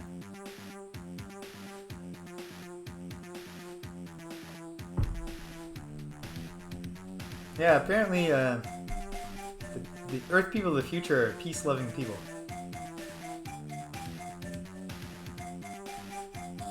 It's friggin' awesome if that happens in the next 80 to 100 years, right?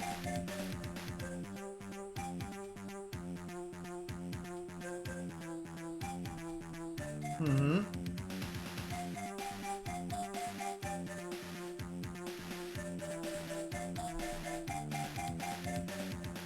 Abandoning us.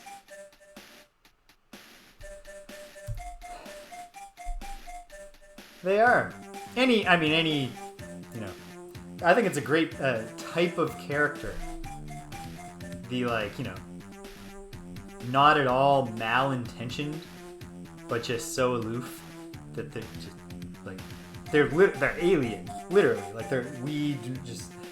With a lot of the aliens in this galaxy, we have a lot in common, and we can see our foibles in them, and there's shared values, or at least they share the values sometimes of bad parts of the human race, but the Erlu is just I don't know.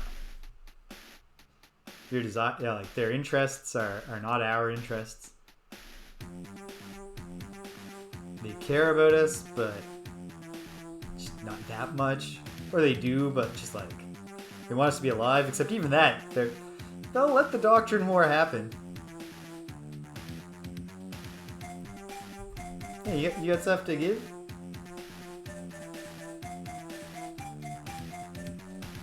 Yep.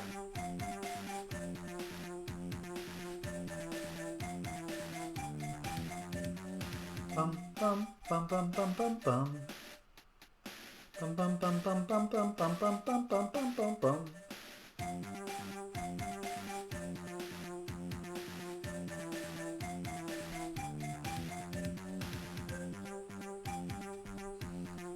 If only we could generate portals artificially. Is there any kind of device that I could retrieve from you, for you, and you could help us out with this? Let us create our own rifts. Yeah, as I was saying. What if you, like, okay, I know we're going to solve the problem anyway, but, like, could you not just install a bunch? Does the technology not scale? You're the smartest things that ever lived. You can't figure this problem out?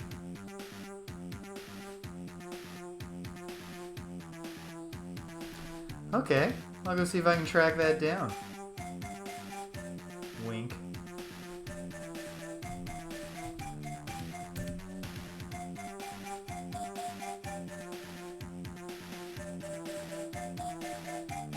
Ah. Give me a pat on the head. You condescending weirdo. Bum bum bum. Bum bum bum bum bum bum bum bum bum bum bum bum bum.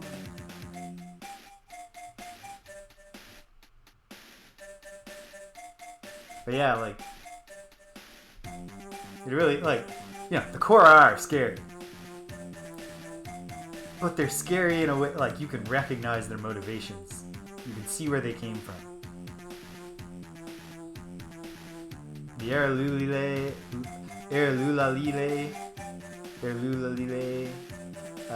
much, just, yeah. Oh, a great deal of energy. How much? Is it actually a very small amount?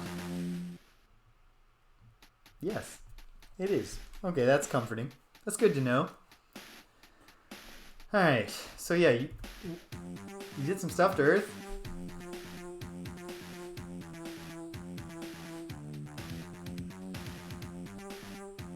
I know that they give themselves ancient aliens credit, right?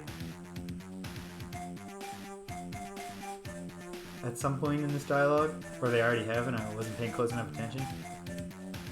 Because they, if the Celts are the ones who named him, they absolutely came up with Stonehenge. But why?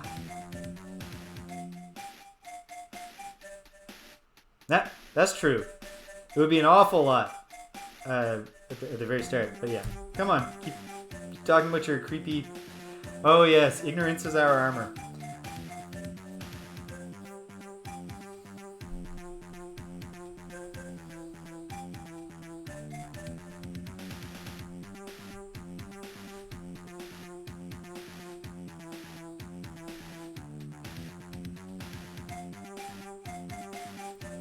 There's a real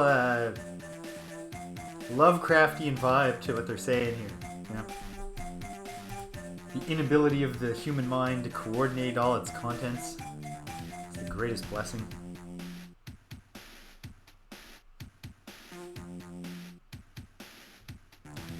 Yeah, just watching people. Manipulating their cultural development. Pleasant stuff. Yeah. No, the child thing irritates me more than scares me, but the whole, you know, yeah, manipulating the thing and the whole like we care about you, but we don't really mind letting you be enslaved if it comes down to that. And for that matter, they know about the Doctrine War, so that really that's a real sticking point for me.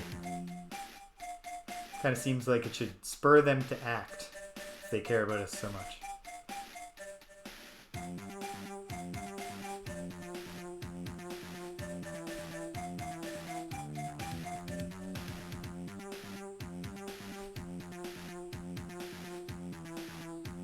Yeah, so you gave it to the Umga, and it's impossible to imagine how any kind of unintended consequences could have arisen from that, so that's great.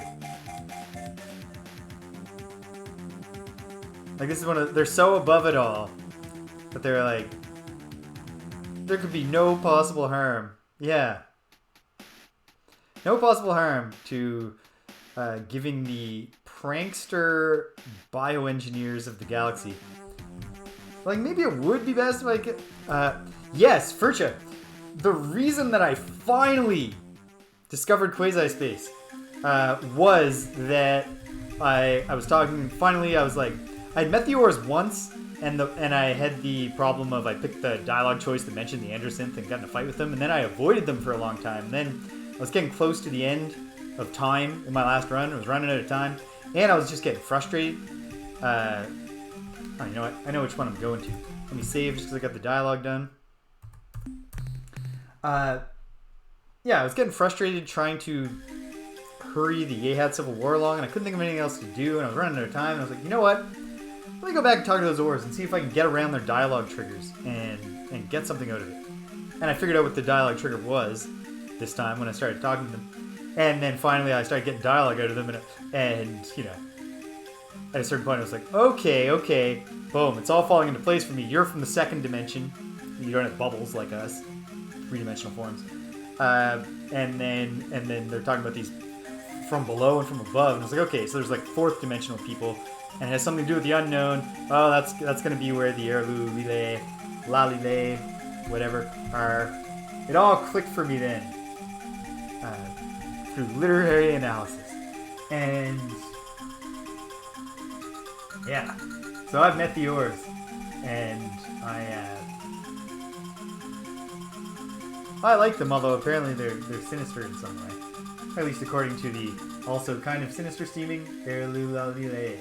Okay, near home is 506-474. That's definitely where we want to go.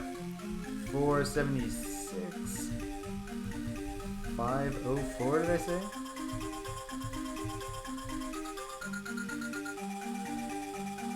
$506. 474. There it is. Okay, chart a course. Ensign. Do your thing, baby. Make it so. Alright, heading over there. I'm gonna make it back to Earth. I'm taking a short intermission to run to the washroom. And then we're gonna do the next thing that we do. That's just how when you're a third dimension being, that's just how the sequence of events has to happen. The next thing you do will be the thing that you do after this.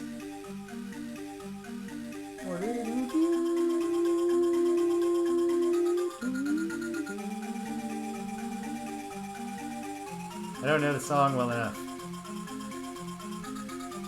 to and I don't have enough falsetto. Actually, I probably do have enough falsetto control if I warmed up.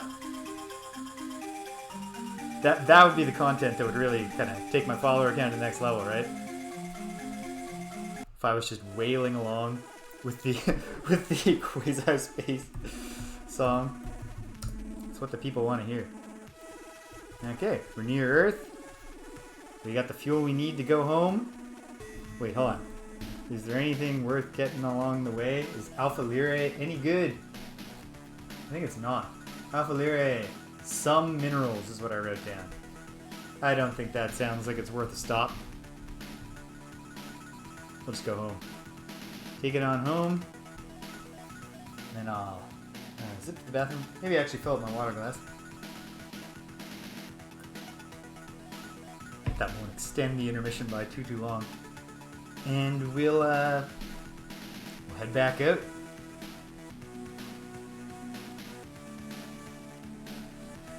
I didn't gather that many resources, but I hope I can add at least one more thruster.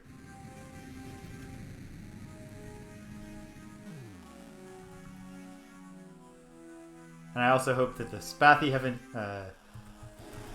revealed their scheme yet, because I would like to get a second eluder, so that I don't even have to risk poor dear Fwiffo's beautiful eye stalk.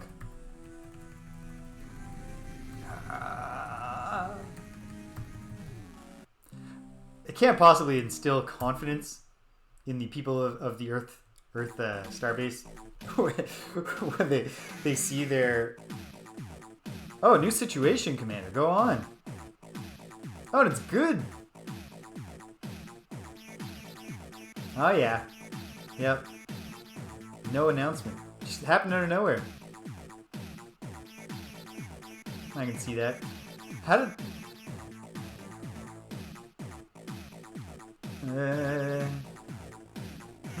That's not bad. Boom. 3 vessels. Also. Oh.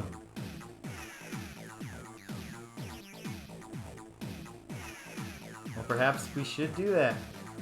No, we're gonna do it. We're doing it. Well, we can rendezvous there. Sure. Nah. Well, I didn't get the first message yet, Commander.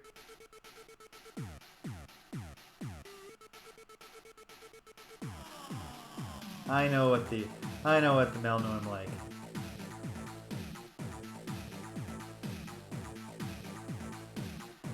Hey, what do I got, Commander? Not a whole lot. Not some commons. Some base metals. We're getting to the good stuff, though. A few nobles.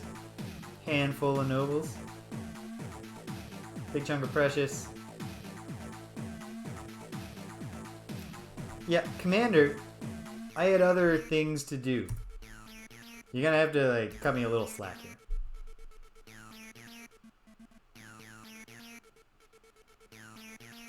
Oh yeah. Portal spawn. That sounds cool. Yeah, extreme fuel cost.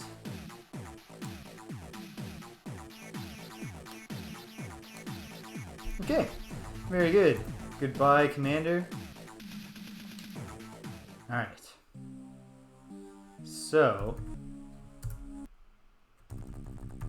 throw down a save before I make these decisions.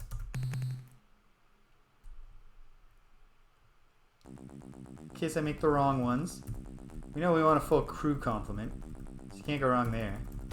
And didn't need many crew members, because we didn't let many people die. Which is admirable of us. Oh, we cannot afford another Spathi looter.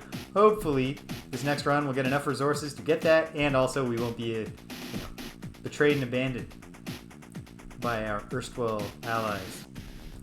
Oh, I suppose. Wait, hold on. Well, I don't want to minus the ship on a whim.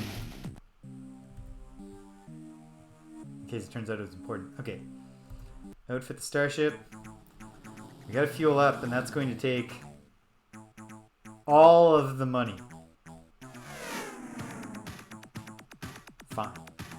We'll improve the rest of our business next time around. This run will be a resource run of various types. Maybe I'll do that loop.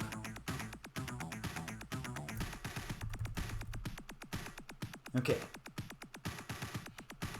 Alright, so this is it. Intermission, folks. Be right back.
Alright, back at it.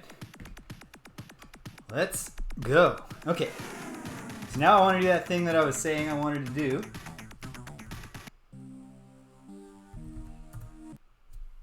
was get started on the Melnorme tech tree, but also gather some resources. So, pardon me a moment. I think here I could also meet the Pekunk. Oh, there's so many things I want to do. Hold on. What's the current state of my biosamples?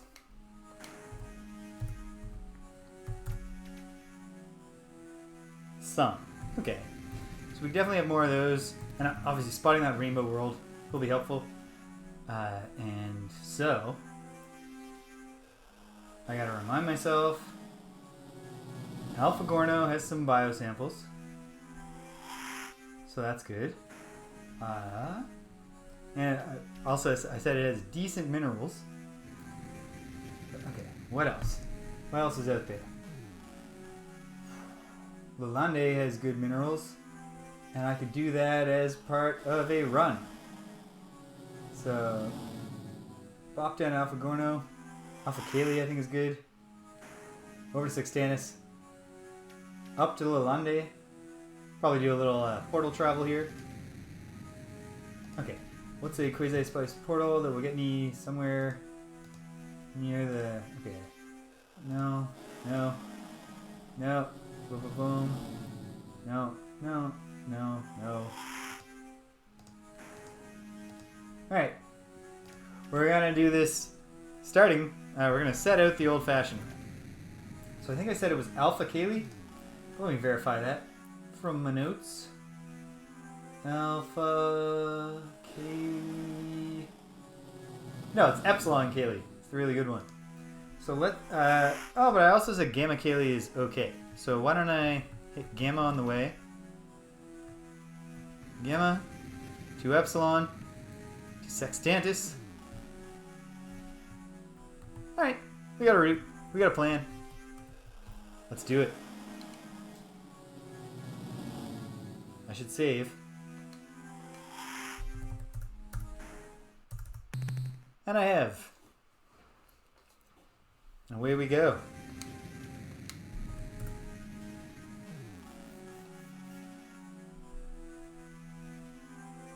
Crawling along. That's okay. What about... Okay. Will any of this get me in a good spot?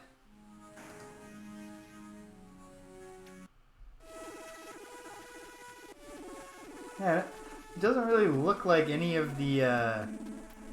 for this particular trip, I don't know that any of the Quasispace portals are that helpful. It might be helpful after I hit Sextantis to bounce up to there. Maybe? No, probably not though. That we'll see. We'll find out. We'll find out together, my friends. Away we go.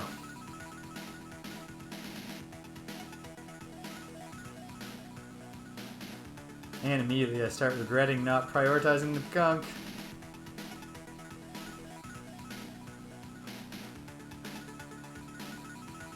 Well, I did this to myself. But maybe it's just going to work out perfectly fine on the first attempt. It could happen. There's no law that says it can't, but...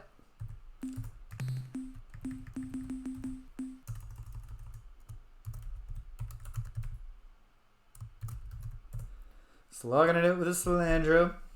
But maybe the pessimism will inspire the universe to make this work. Oh, I know you don't. Why you gotta lie? Eh, it's not a lie if they believe it at the time. They obviously are not actually doing much actual thinking.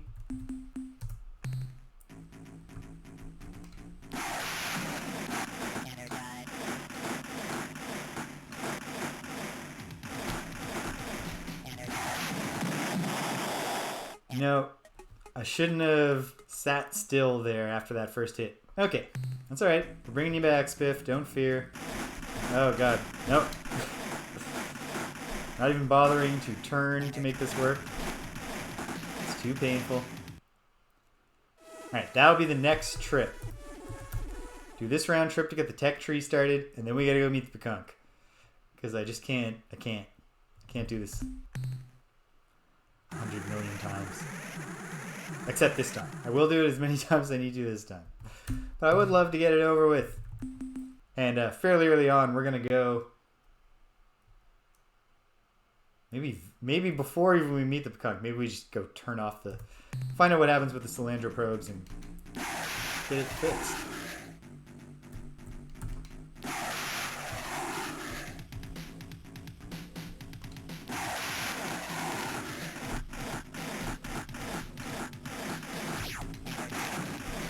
Well, that was really unfortunate asteroid timing.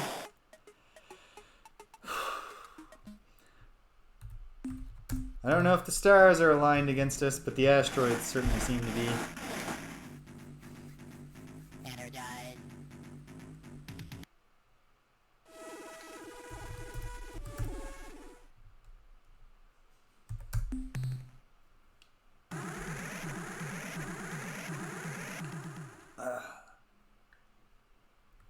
There we go. Maybe it's just the tension in my neck. It's causing problems here.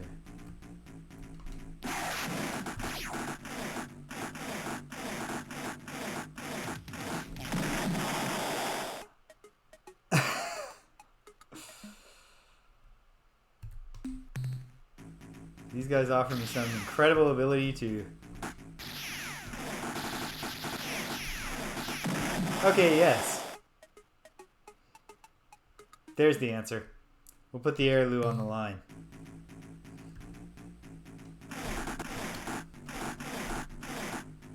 Banner died. Won't even feel that bad now that I think about it. Given that the Airloo certainly don't mind, you know, playing games with us. Treating us like instruments to some peculiar end. My conscience is clear. Ooh, baby.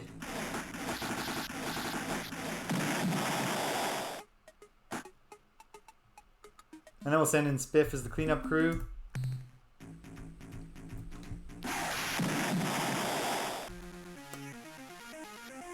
Alright, well, that was a real Zap Brannigan strategy I just employed, but you can't argue with success.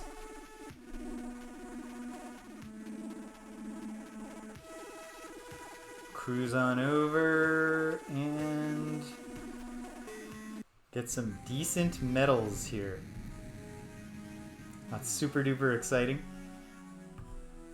That's fine. That's fine. Probably this is going to be the source of the medals. It's probably metal. Oh, of course. Of course. Alright, moon number 1. Are you a metal moon? You are. Well, not bad. Very little fuel to land there. That's a little dangerous. Hopefully it works out. Hopefully this is a calculated risk that I've calculated well. Are these... Yes! We love when those metals turn out to be radioactive metals. Now if we can just get to this one last precious deposit and we're out of there without a single life lost. You love to see it. Okay. How about this moon? Is it also a metal moon? Nope. Lousy Sumerian world.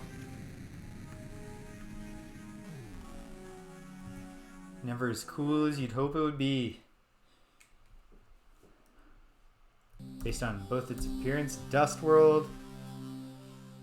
You can always hope there's some gold dust.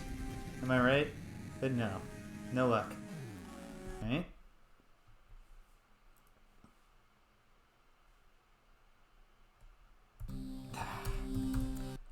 Don't even need to hit the scan.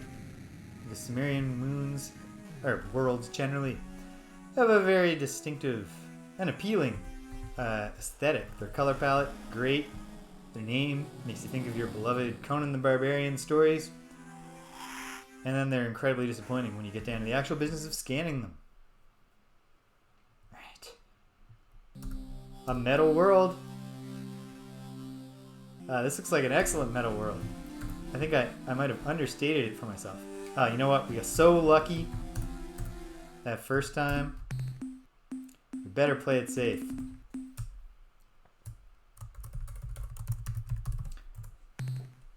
Mining safety. Of course, the real key to achieving mining safety, I'll let you in on a little secret for anyone who doesn't know. It's automation. That is not an option available to us. We cannot automate our planetary landers. Oh, there's metal men down here, so to speak. Zappity zappity zappity zap.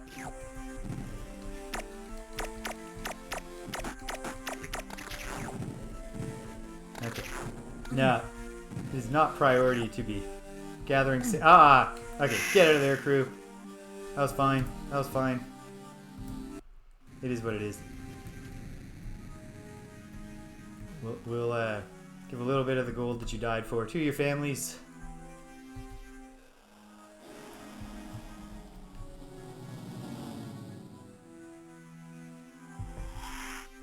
Don't have great hopes for this odor. Gamma Kaylee planet. You never know. I'll hit Epsilon Kaylee, and then we're on to look at a rainbow world and go, ooh. Which is saying we normally save for the ooh light worlds, but rainbow world's warranted too. Telluric world, I mean, not worth the risk. But there it is. Cool, cool, very good. Epsilon Kaylee, chart a course, and to make it so. And away we go.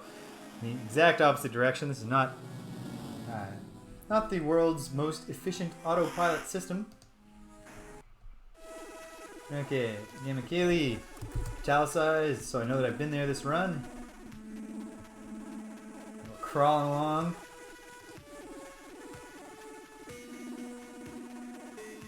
Just crawling. At this point, we actually have a crew. They're rowing through space right now, which I do recognize, yes. It's not actually possible. You cannot row in a vacuum. Well, we won't have to search long and hard to find the radioactives that I promised myself were, or the riches that I promised myself were here. I gather we're looking at, oh, no we're not. But, what are we looking at? I wouldn't lie to myself in my notes. Chondrite world, nothing much going on here. Very well. But this moon, it's promising. And that other moon is just a pile of selenic trash.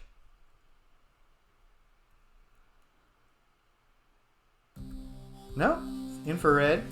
Alright, that's okay, because there was one other possibility. Planet 1. I mean, there's two other possibilities.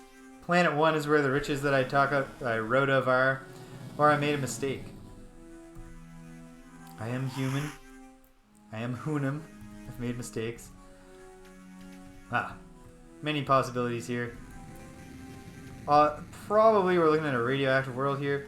Or maybe that's a quasi-degenerate moon. Or pellucid moon, or whatever. We'll see. It's just a metal world. And like, it's a pretty good one. Obviously no energy. No life signs. Well, play it safe. Of course, last time I said that, I got a bunch of people killed and I didn't load the save.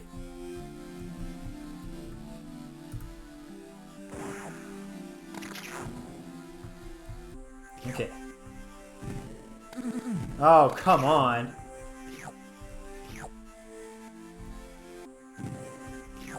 Oh, sulfur.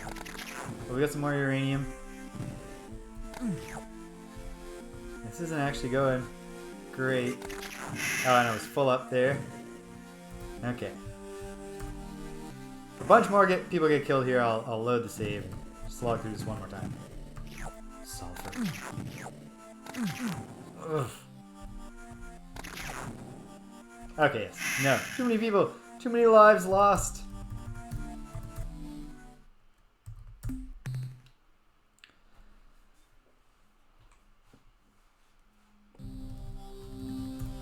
It can never possibly be, easy, to go home and tell someone that their loved one has been lost. But especially so when, if they could just say, Well, did you have a recent save? That's true. Or a compilation. Not, I guess they don't really make compilations anymore now that there's Spotify playlists or whatever. The real metal world, of course, is the Druge home planet.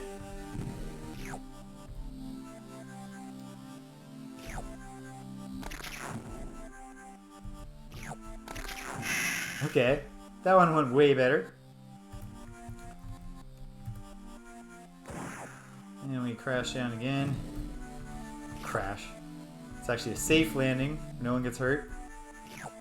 And boom. There. I'm very glad I loaded that save. Brought all those people back from the dead. Let's save to celebrate.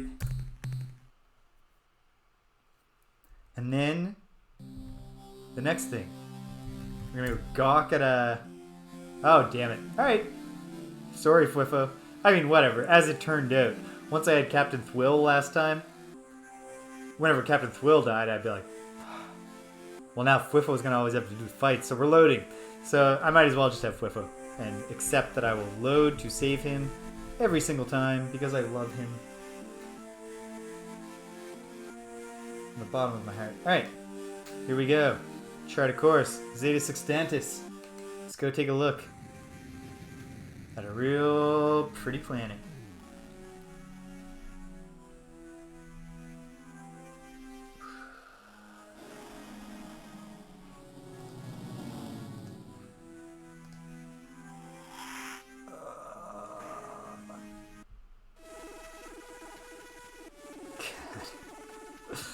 Just painful.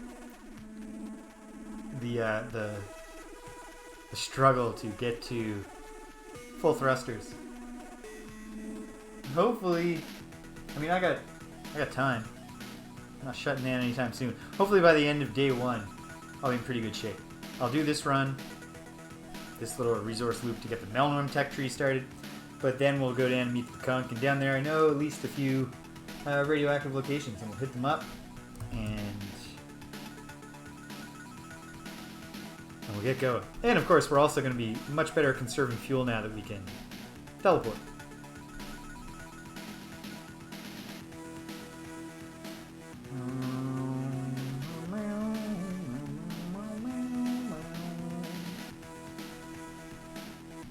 Here we are, Zeta Sextantis. I guess I should look at my sheet. Did I go to any other planets in the Sextantis system when I was here? If I did, I didn't write it down. That's fine. Doesn't matter. Okay, so the inner world is the strange one per the hint. So let's do that, and then we might as well look at for resources.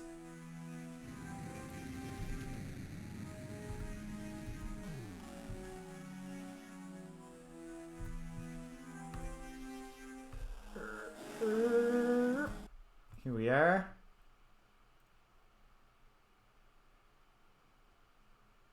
Ooh, it's a rainbow world. Actually, it also looks pretty safe. And it looks like it's got radioactives. You know, rainbow folks living down there. These turn out to be sulfur, it'll be disappointing, but not the end of the world. Heck yeah, plutonium, neptunium. Neptunium. If you gotta die in a horrible lightning strike, probably no cooler place, no more aesthetically appealing final resting place. Alright, cool. I'm content with the results of this. Now let's check the promising looking planets on our way out of here, and we'll get back in business in our little round trip. And then pretty soon we'll be doing things that have reasonable portal access. Okay, this is clearly going to be a gas giant, but being too hasty to go to full thrusters here. Ah yeah, gas giant with no moons. Thanks for nothing. It's not very helpful. Boop. And zoom out a little. Any other promising looking planets? Yeah, of course they're on opposite edges of the star system. That's fine. The orbits are not in alignment for our purposes. What is it? Oh, you know what I just remembered? Among the information that I gathered by maxing out the Melnorme current events tip tree right at the very end there, that in addition to the Druge, the heavy metal album cover people, there's apparently like a I mean, I guess given the time it would have been a grunge people, but there's a bunch of there's a depressed alien people. We would call them the emos. Maybe not today. I don't know if kids still.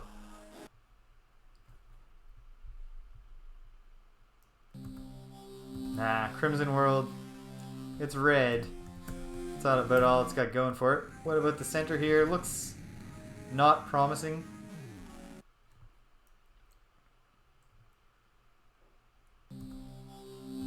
Maroon World.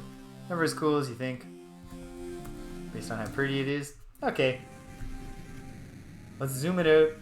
If there's any yellow, I guess I'll check it. But think Zeta Sectantis is not going to reveal any great riches to me. And frankly, it's already revealed enough to me. What more could it possibly owe me? Alright, great. Let's head from here to Zeeman. What's on the way? Have I searched these planets on the way before? The Indy system? I don't think I have. Let me check the notes.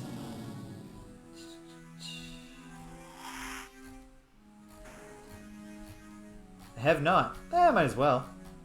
It's on the way.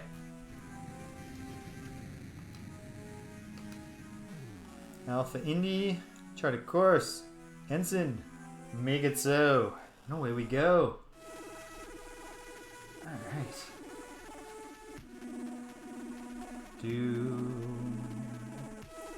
I got a tomorrow in Ultima 6, The False Prophet, my other concurrent Let's Play. I'm gonna do something very similar to the task of when I first discovered Quasispace and had to go through all those portals and write down where they go. So I gotta find out. I think there are 24 possible positions I can use the orb of the moons to spawn a red moon gate in. I gotta figure out where those go. The blue moon gates are every bit as tedious of a way to get around as they were traditionally. In Ultimas 4 and 5, where I basically never used them except to get to the Lost Shrine of Spirituality. Alright. You never know. Yeah, so I was hoping for some red moons for the red gas giant. Of course, red can mean many different things. Including many, not kind of disappointing things.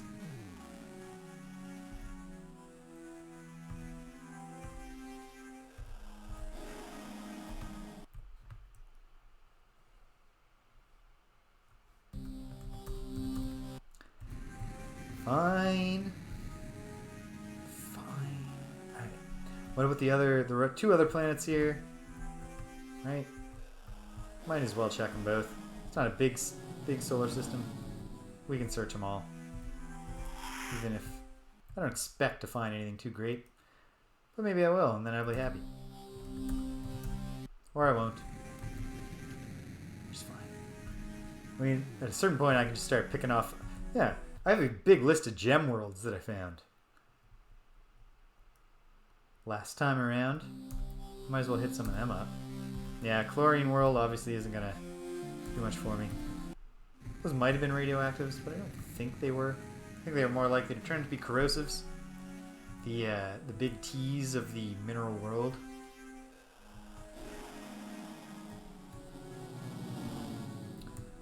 One other big red boy. He's got nothing. Alright, Alpha Indy. The first new entry that I need to type. It's not a super exciting one.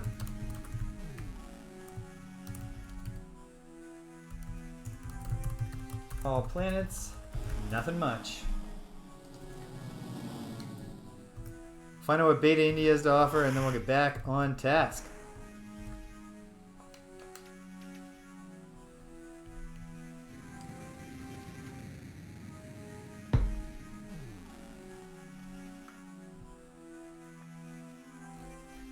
Okay. No, Andromeda's...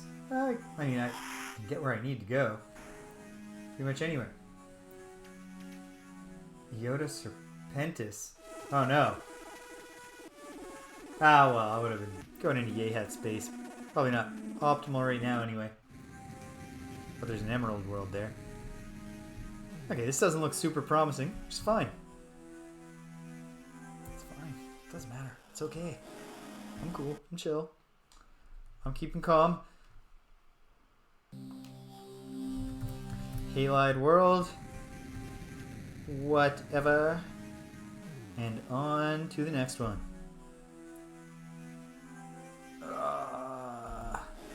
Eventually we'll get there. I'm going to be very sad if I miss this. No, I got it. Perfect. We'll be there eventually. Oh, man.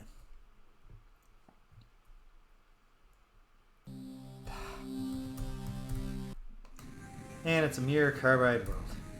So it goes. Alright. Let's go meet our dear buddies, the Melnorme.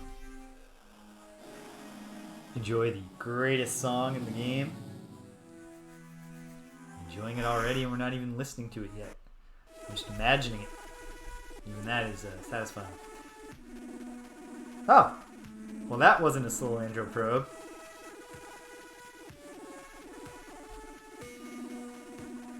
Whereabouts are we? Probably Vux. Probably Vuxian ship there. Which is fine. We don't want to meet the Vux just yet. And if we could help it, we would never want to meet them. They're both extraordinarily rude and hideous to look at.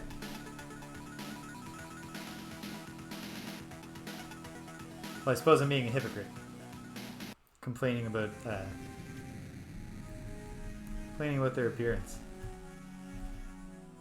Alright. Here we are. Big Star System. The one that I associate with being the meeting place for the Melnorme, even though the meeting place for the Melnorme is actually any large system. Then we just gotta find our buddy. Found him. And then we just gotta say hello. Here it comes. Hey, Master Greenish.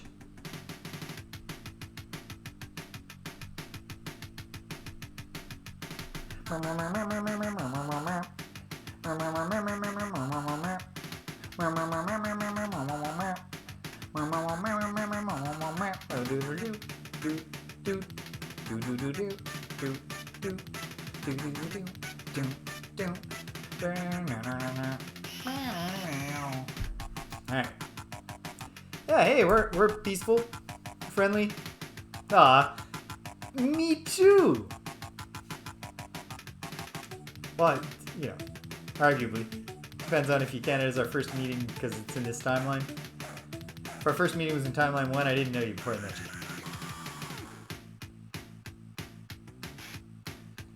But yeah, how did you know about us before you met us? That's a little weird, right? Oh, space and time. Very cool.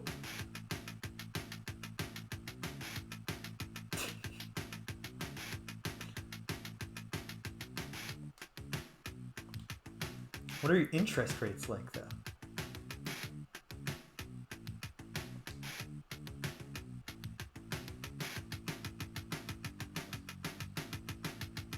I might know more than you think about your origins. You're not going to tell me, right? Yep.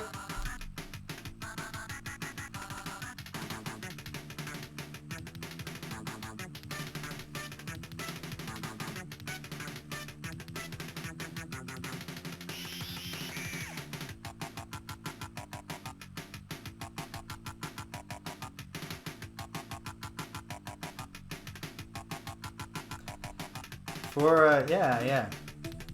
Tell me about your credit system.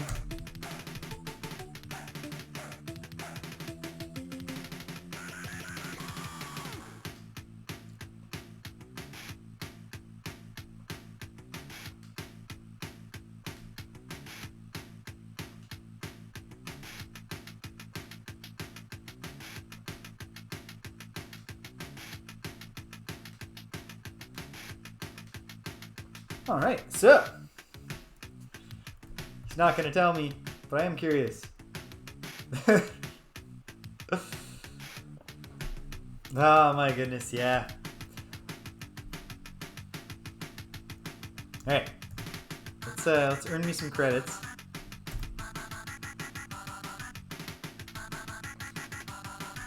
Yeah, that's not really the important part. Here. There we go. Okay. So we make 4 purchases. It's not a bad start.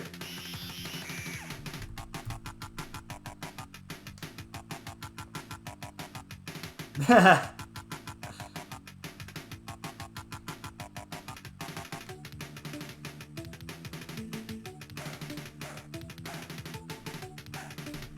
like that. Hook it up. Of course they do.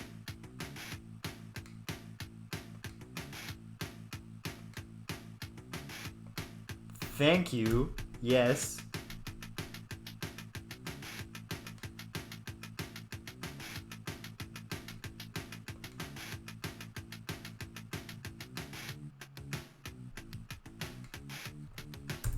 I would like this.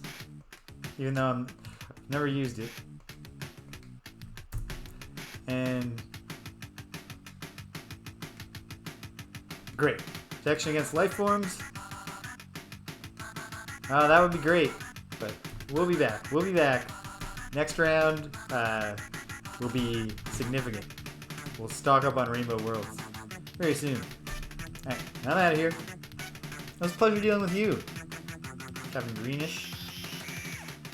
Or Merchant, whatever, Greenish, whatever your proper title is. Okay. Throw down a save. Third timeline is the charm. Okay.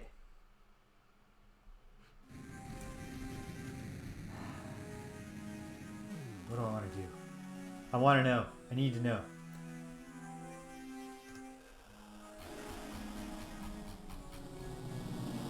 What do I want to know or need to know, you ask? You'll see. Just give it a minute. Alright.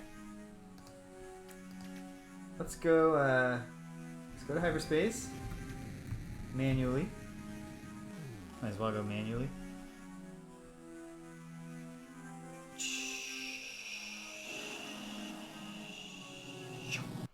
Hyperspace achieved.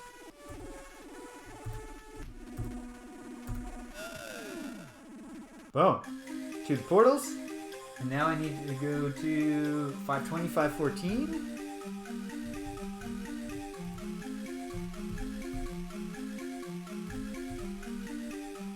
514. Try to core sense in. Make it so.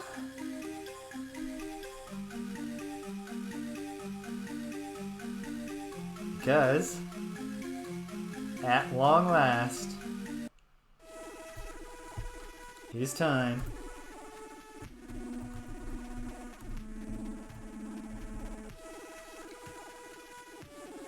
to find out what the hell is going on with these friggin' probes.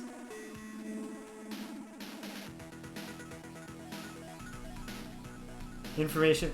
I spent so much time because eventually the dialogue tree with the Slylandro, there's a dialogue option you can get where they give you these weird coordinates about their point of origin, and the coordinates change based on where they are, and I figured there's some sort of relativity to these coordinates, so I kept on interfacing with them and writing down the coordinates, both the coordinates they gave me and where they were when they gave me the coordinates, and trying to deduce my way to the location of the Slylandro origin. And then when Cadence at the end of my second run was like, just max out please just do the tip tree before you stop here. Cadence, yes. That was quite a moment for me when it just turns out, no, you don't have to do some weird detective shit. You have. You have. Alright, so I got a feeling. I got a feeling. It's gonna be an awkward conversation if. Hello, Slylandro.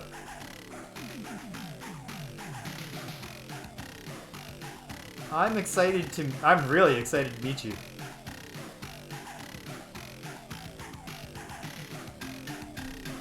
Oh, I would love to. I got some questions. Okay. I don't want to. This dialogue option is way more aggressive than I. No, you know what? You fucking probes. Yeah.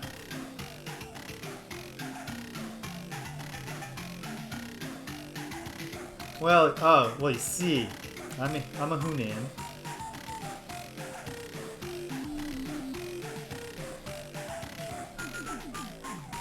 It's not beating the Melnorme song, but I love it.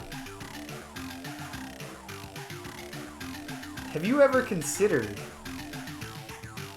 programming your probes to just gather information?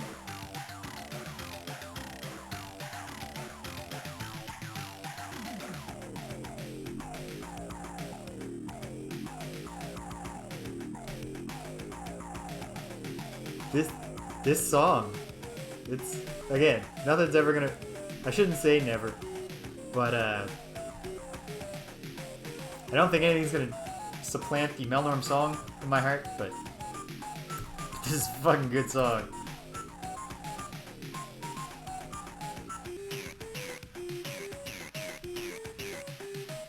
Hodges-Boyle. Yeah.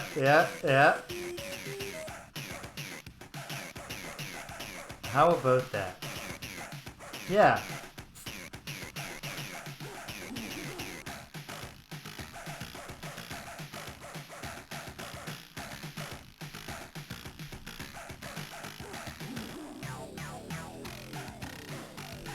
Well, you're fascinating.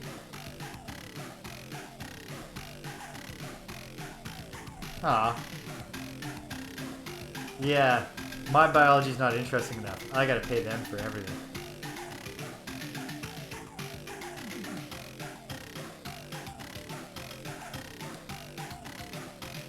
Okay. I'm interested by you folks, so I'm not gonna give you a hard time with these probes just yet. Who else have you met here? No, I meant years. You told me about that one. You've met the Urquan? The other milieu guys. The Yuli and the Drawn. Hold on. Yeah. But then my dialogue option calls them the Drow. Oh, it was long ago. I agree with that. I know about that. Yep.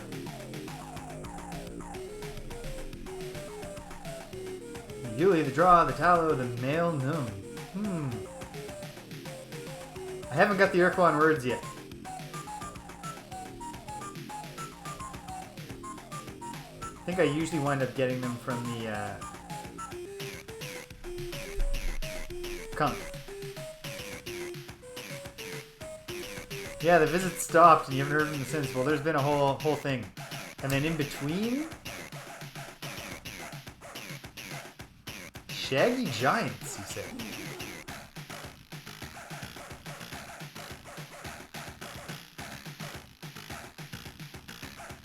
Yes. Oh yeah, no, I know all about this milieu and how it all went wrong. They were called yeah, I knew. I guess you don't really have a lot of options for writing things down. But, yeah, hold on. This is a fair point.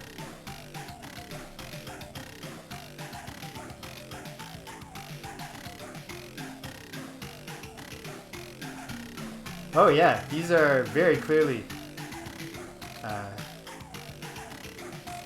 biologically resilient creatures.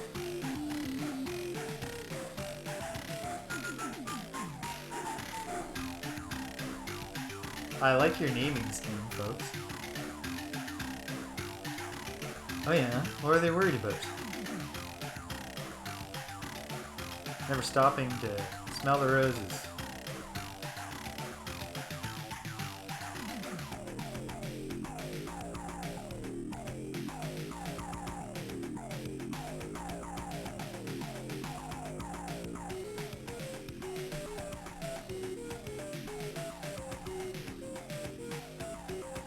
But similar in design. Ooh.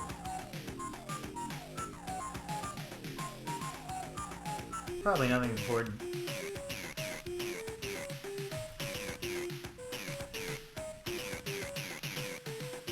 Oh!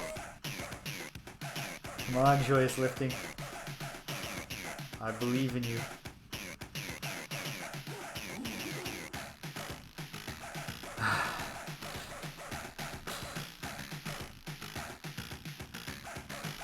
Set of 10 worlds, unlike all others. Oh yes? They discovered them or made them. Yeah. Interesting. Organized in a pattern. Which in some way alluded to the Shaggy One's ultimate fate.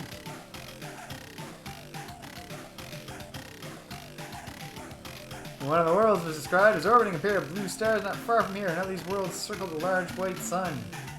That's all we can remember.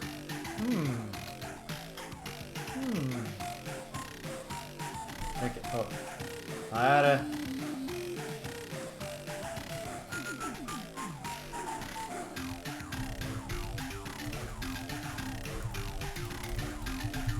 Shaggy Ones discovered or constructed some special planets. Okay, yes, hold on.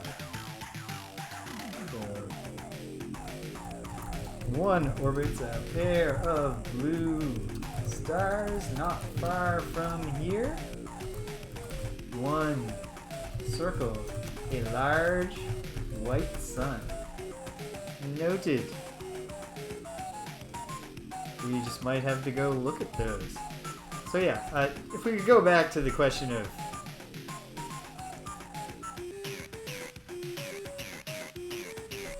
and what else can you tell me of yourself? Yeah, sure. I'm a Hunam. Yeah, so you gotta live in a gas giant.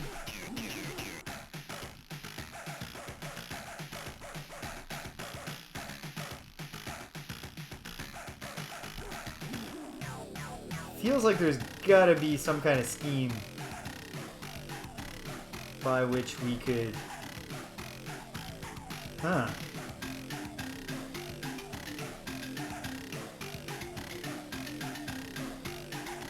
Yikes.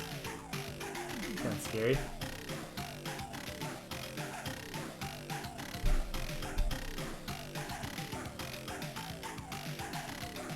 My goodness.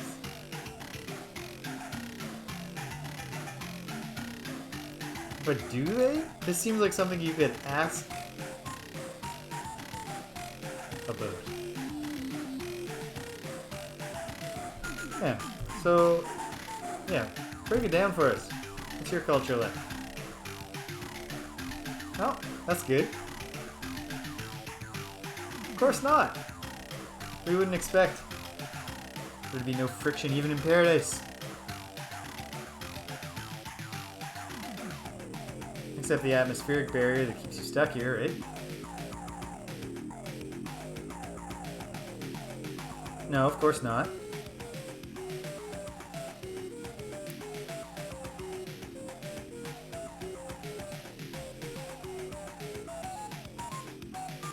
What kind of beasts are you getting here?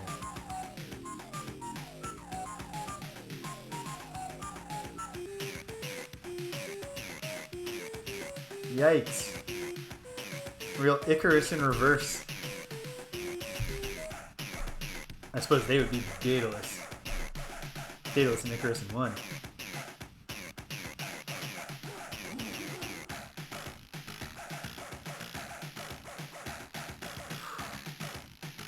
If you've been alive since the sentient milieu, these songs gotta be long. 41 drums ago.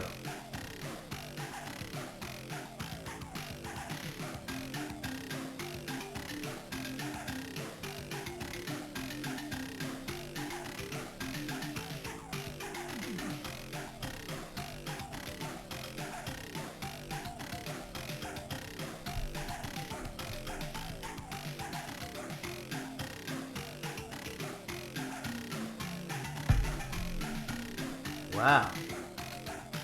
Yeah, if that's not just a continuity mistake, that implies an extraordinarily long life cycle here.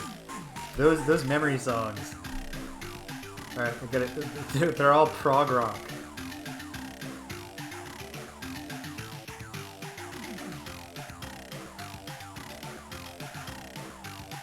Oh, naturally. Some of my people are like that, actually. But that's actually part of our culture, not our biology.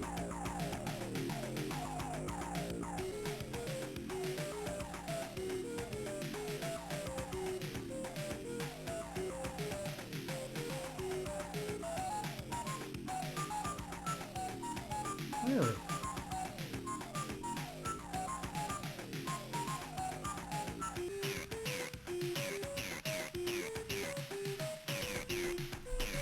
Cool. Good to know. Yeah, we're also very intelligent, you know, compared to a lot of the things around us. Yeah, your glowy bits.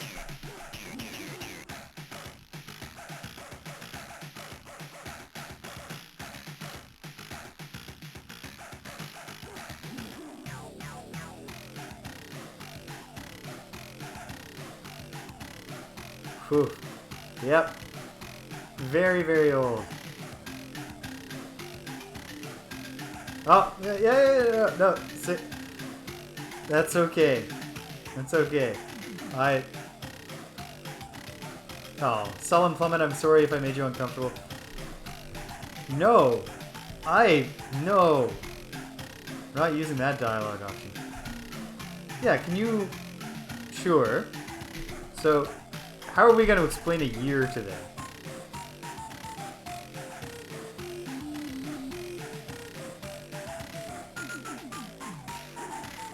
Of course. Yeah, we're humans. It's just so much less. Yeah, let's tell them this. We do that, but let's. Okay, let's see if we can tell them the whole story. Come from Earth.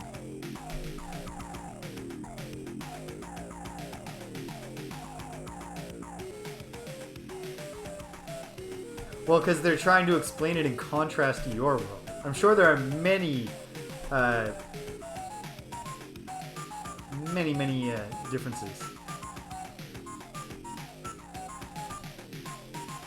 between our planets.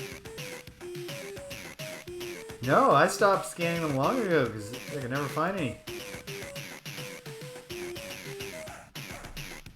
So yeah, we're seeking, and you know, intercourse like talking. I don't want to make you uncomfortable again. It's pretty cool. Sounds like there's been more than 3 or 4. Well, okay, yeah, but really seems like the Melnorme especially should have some kind of like. Can't we just put them in a little biodome and kind of tug them with some of their atmosphere through the world?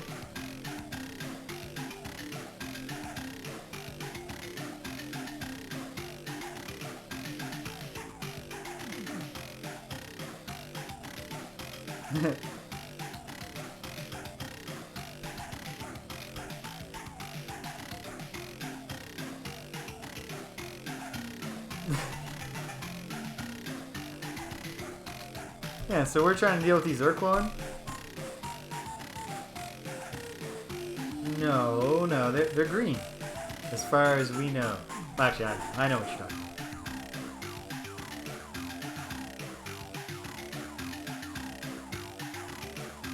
Oh, I know what they're not. When they say the brown things, they're talking about the talking pets.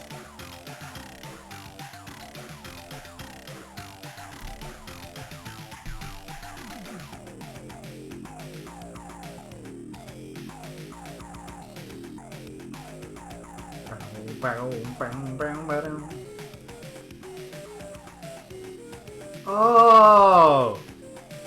There. Okay, that makes sense then.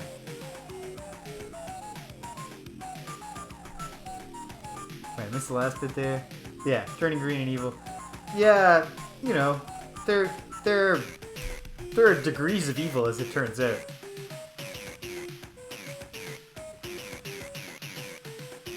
Planet orbiting a blue star not far from here. There's another blue star right next to it. Well, yeah, that's on the agenda now.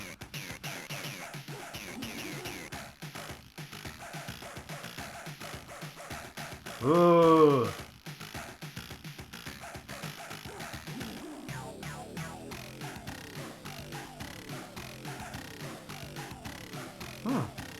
Wow.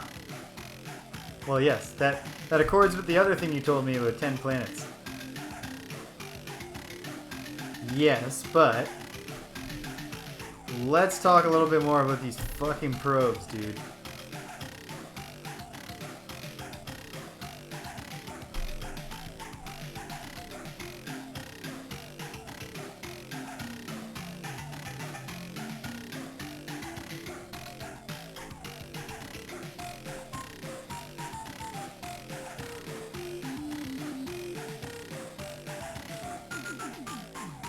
I think you're gonna feel pretty bad when you find out what's going on here.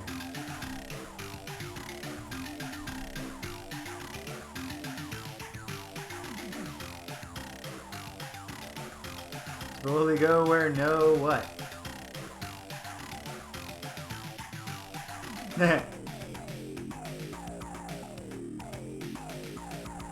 Hail, Stimpinski!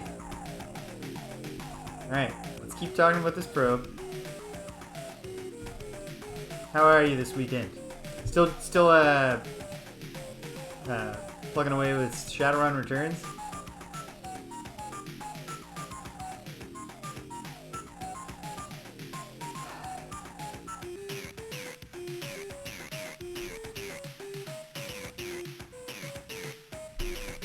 Yeah, but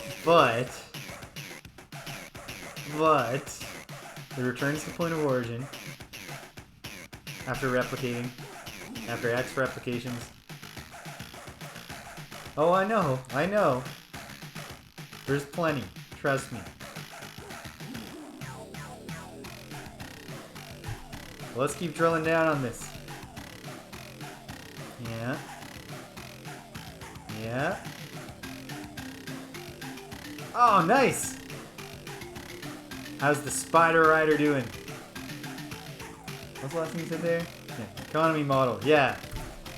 Yeah, you definitely spared some expense on this.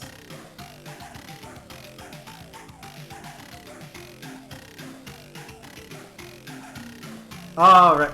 Right. It's not that big. It's like a wolf spider.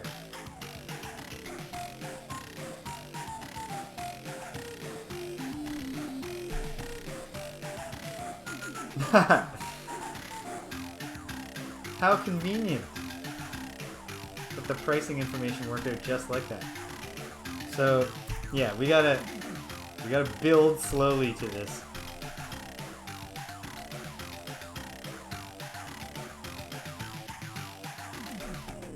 Have we?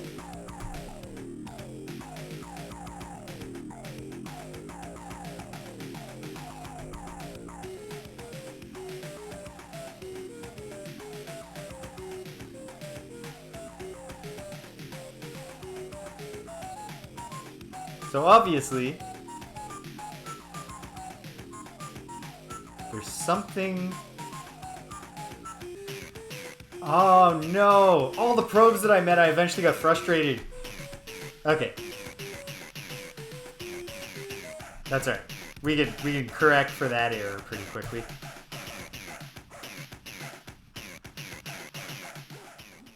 Gas bags and fluid sacks. Alright. Well, let's see what they've got. Is this a... we'll get out there in hyperspace. We'll meet a probe. We'll talk to it. It'll try to kill us. We'll come back here. Nah. Alright, I checked that on the way in, didn't I? Okay. Okay. It's alright. We're solving the probe problem. Soon. Okay. Let's look at the star map. Pair of blue stars not far from here. Alpha and Beta Pegasi seem like the candidates. But I don't want to fly all the way. Well, hold on. Oh yeah, it's going to take way too much fuel to go down there. So let's just pop out into hyperspace, mill about for a moment, meet a probe, come back.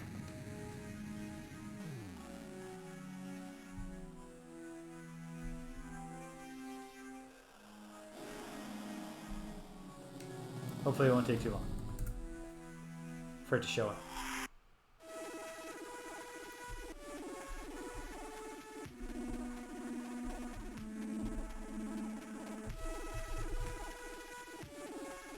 Just gonna cruise around.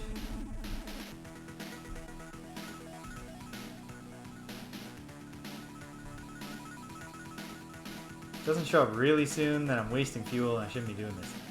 So I'll load the save if I don't. Oh, really? Yeah, okay. Yeah, if it's just purely timing based, I should not have. In fact, let's just.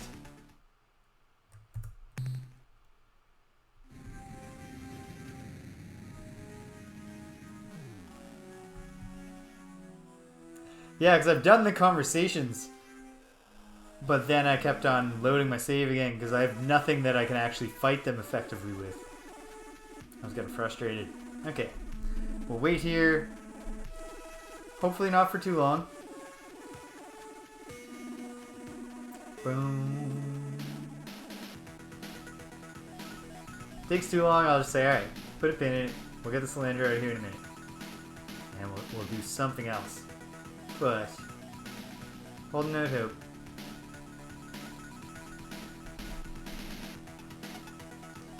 Meanwhile, back to my search log here. Have I been to the Pegasi?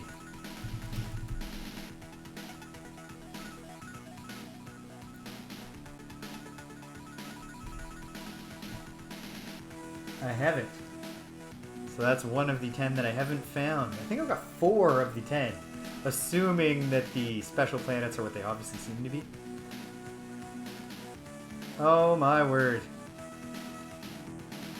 Yes, I've noticed that pattern for sure. Some things get by me, but other things don't. And that was one of them. Okay, okay. Alright, we gotta put a pin in the probe issue for a moment. And let's look at the manifest. What's the cargo situation? We got some free space. Alright. Look at the star map. So what I'm going to do is we're going to hit a ruby world. The ruby world's way the heck down here. I don't have the fuel to get to it. Right? It's right around the Capricornies, I think. You know what? Let me just look at where my ruby worlds are. If one of them is close to any kind of exit point, we'll grab it. Cassiopeia is down by Spathi space. Ooh. That's the one I was thinking of. I don't think there is one in Capricorn. Might as well look and see though. Hold on. Cephi, Horology, Cassiopeia. Okay. So, I'll try it. See if I can get that ruby world with the fuel that I have, and then get home.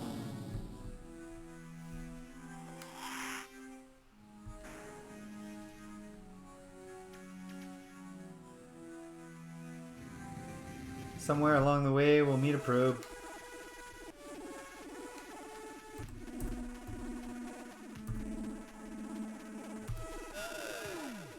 Fingers crossed that I can pull this off. I think I can. Okay, so I want to go to the one that takes me out in Spathi space.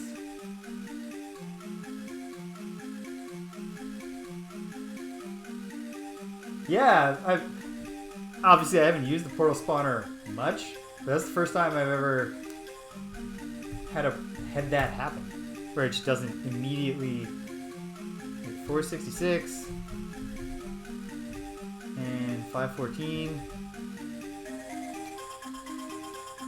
Zipping over.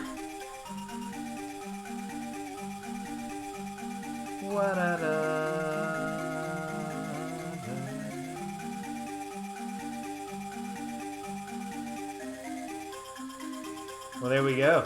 Lightning strikes. Okay. So, I'm here to Cassiopeia.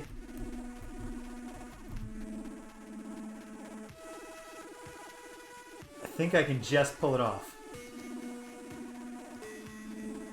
At any rate, we'll find out. It's Epsilon that I need to go to, though. Is that going to be further or less? Or probably further. Gamma. Beta. Delta. Epsilon. Yeah, it's not gonna. No. Okay. Okay.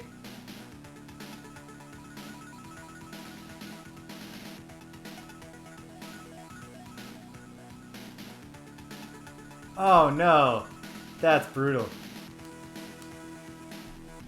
Okay.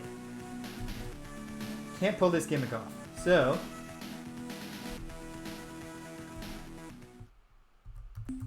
Obviously, I gotta go home and refuel. What is my cargo situation? Yeah, I've got enough radioactives to get some fuel going. Not to fully refuel. But I don't need to full. Okay. Okay. Okay. It's gonna be alright.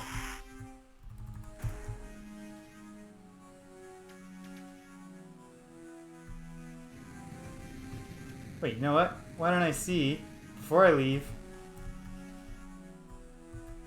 I might as well check this star system that I'm in and grab what I can.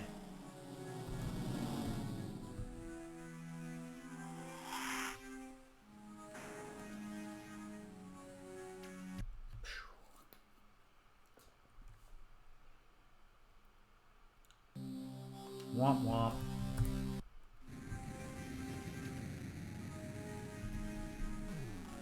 Alright, do any of the rest of them look promising? Because if they don't, screw it. I don't think they do. I don't think I'm too excited about the rest of this place. Okay, let's get out there. We'll go home, fuel up from what we got, and then the time remaining for me today, I'll go gather up some resources and get myself in a good position to really start getting things done in 2156. Okay, the near home one is 506 and 474.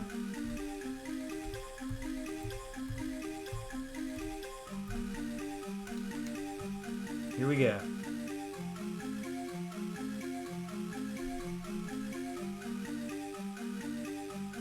And of course, time is going to be increasingly on our side. With our ability to pop a boat in the world.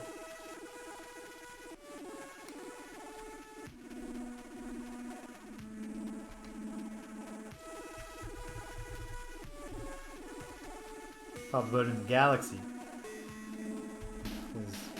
No, it's not the time for that. But it will be. Very soon.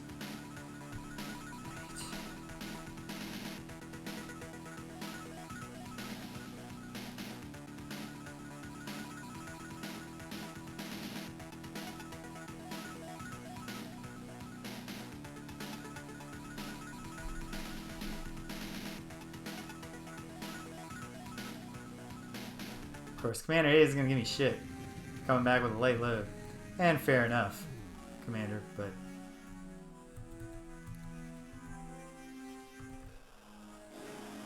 yeah. Yep, absolutely. I will not be spending my resources on anything else, especially now that I lost my window to get a second Spathi looter anyways. Good to see you, Commander. Yeah, the Spathi, they betrayed us. It's horrifying, but also...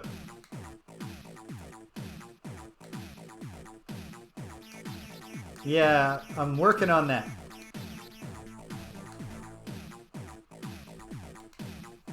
I'm working on it, Commander, I promise. Yeah. There. Yeah, it's not great work, but it's good. It's good. It's decent work. You're trying your best, Captain James. I'm gonna bring back... Oh, just you wait, Commander. Just you friggin' wait. Alright. We don't need much crewing up, but we might as well have a full crew complement. Doesn't cost much. Life's cheap.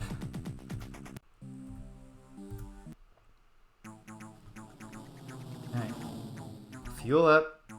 Shall be most of it. Oh no. No, we'll still be able to... Great.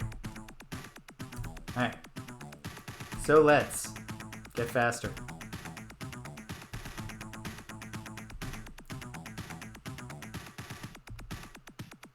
Especially, oddly enough, the more you respect life, the cheaper it is. There's a Zen Cohen there. Alright, a little turnier. No. I'll deal with the crummy turning for now.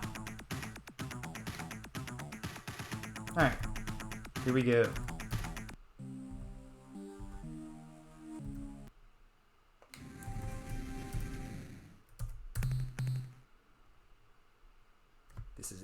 This is it. Okay, so we should take care of both the investigation of the abandonment of us by the Spathi and hit that ruby world up there. Hopefully get caught by a probe.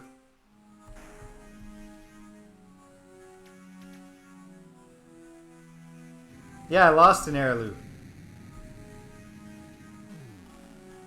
In combat, in great frustration, I allowed an heirloom to be destroyed by the Slylandro probe. Not necessarily my most admirable moment, kids.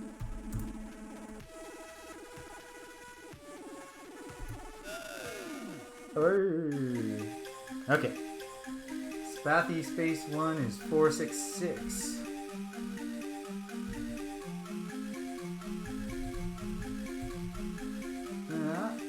And 514. There we go. Spathi Space. We'll hit that ruby world. We got a ton of exotics. And maybe we'll hit something else nearby. Or whatever. I don't know. Okay. Star map. Go to Delta Gruis. Find out the frustrating news about our dear Spathi friends.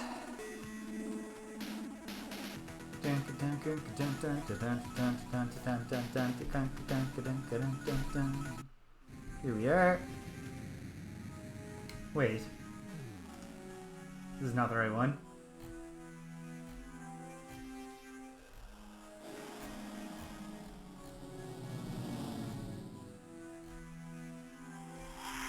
Where? Oh my goodness.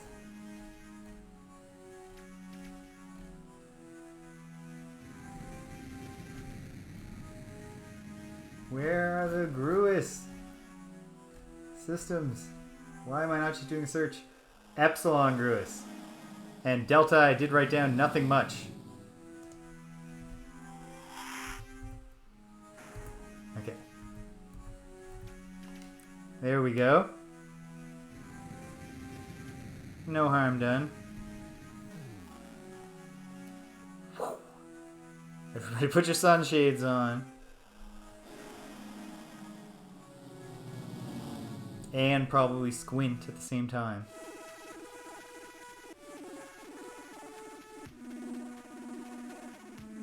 It could be so much better organized than it is, but perhaps I shall, if I ever... It should have an additional column. Right now, it just has a star system column where, like, I'll write down, Epsilon Illuminati, Delta Illuminati, when clearly there should be a leftmost column that is constellations, and then you can organize it by constellation. But I do love spreadsheets, so perhaps that's something I'll do. Alright, well, we might as well get started on our exotic gathering.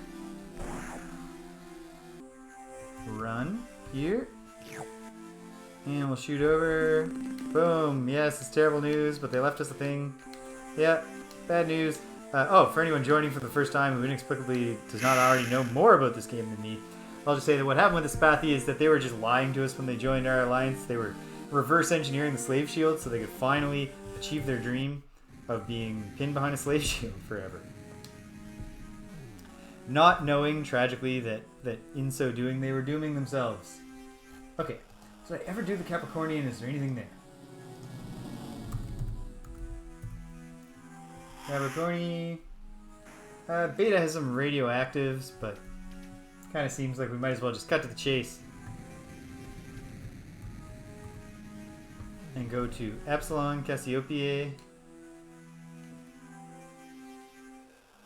Hopefully getting probed along the way.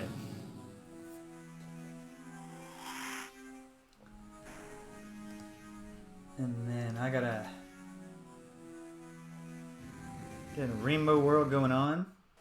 At least one while we're out here. How did I find... Oh, like the specimen that Admiral Zex wants? It was a mix of, if that's what you're asking, it was a mix of sound detective work and absolute guesswork. Yeah. So, he gives you the Lynch Pla Nos, and he also tells you that it was in a star system, an 8-star constellation. So I literally took a little bit of time on a Saturday afternoon before the stream, and I crawled through the star map looking for every star system that starts with an L, and then counting the stars in them. And then from there, I was like, well, Linsis, Linz Plana, well, maybe. I thought, oh, could this be it? Could this be the probe that I seek?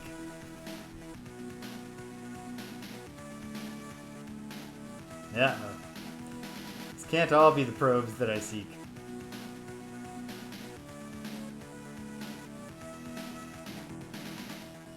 Because we are, if I'm not mistaken.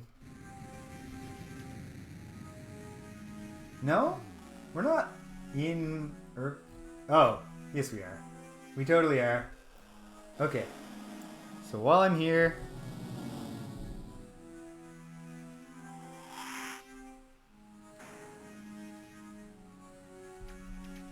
yeah, I got quite... I mean, that was my reasoning, and it worked. Like, I made my way to the Linz's system, and I dug around, and I found it.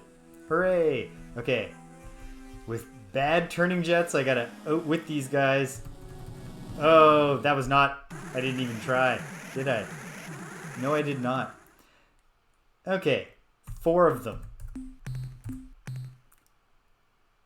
Let's take a step back. Oh no. Okay. And this is why we save along the way. Alright. Okay. That's fine. That's fine. A little time wasted. Oh, you're never wasting time when you're having fun with friends.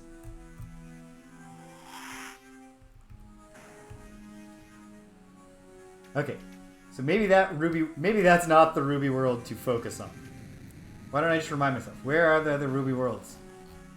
Or any of the gem worlds?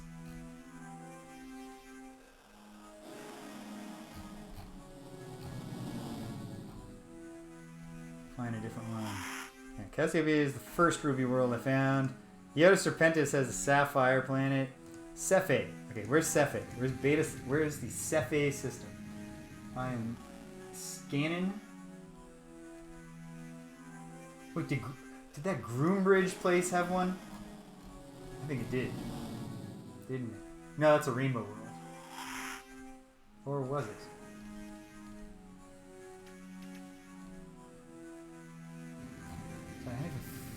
Yeah, Groombridge is a rainbow. Okay, Cephe. Where's Cephe?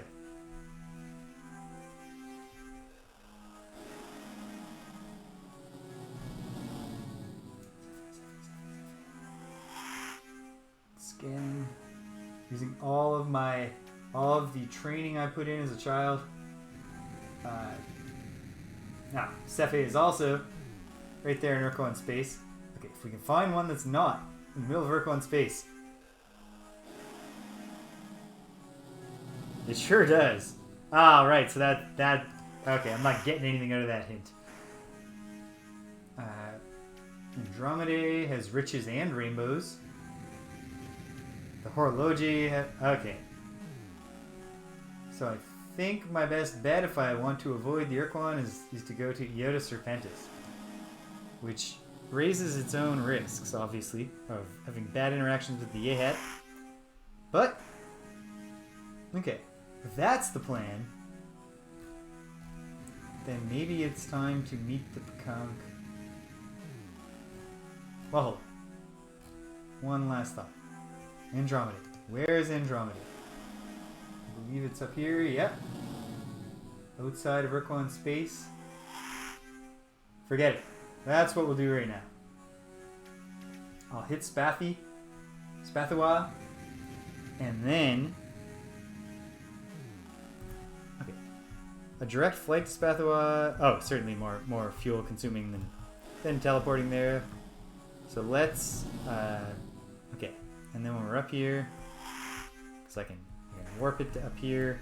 There's Groombridge, right? No, that's Groombridge. Okay. Okay.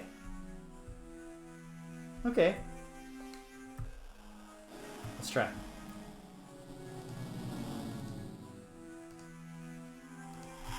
Oops.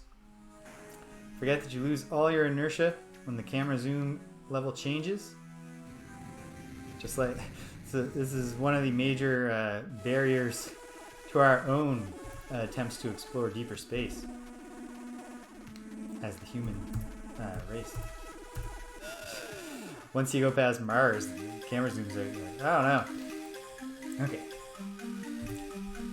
The Spathi one, once again, is 466514.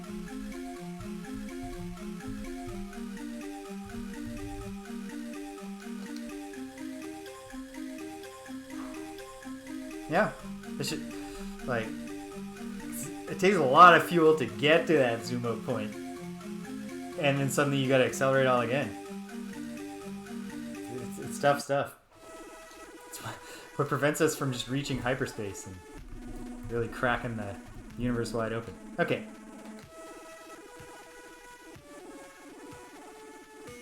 Well, that's why people are always, it's just exactly like with me. People are constantly telling NASA that they should be exploring with the Urquan Masters version.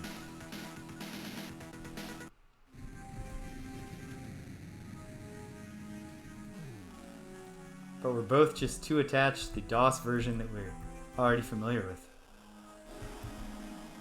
Okay, grabbing one exotic and the terrible news / good news. And getting the ability to call the Melnorme, which is nice. Which I know now, thanks to you, Caden.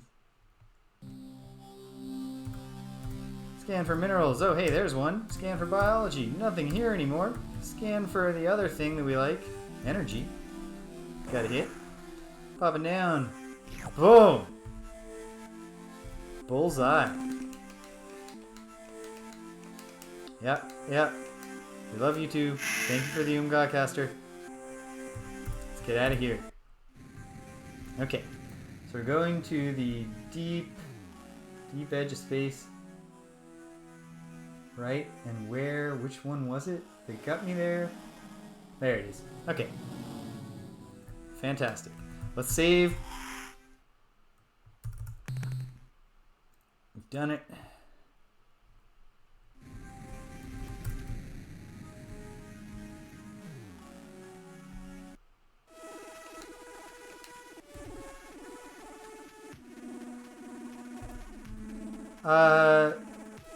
No. I have like the star map, the official star map has, oh hey, there's our little thing again. Okay.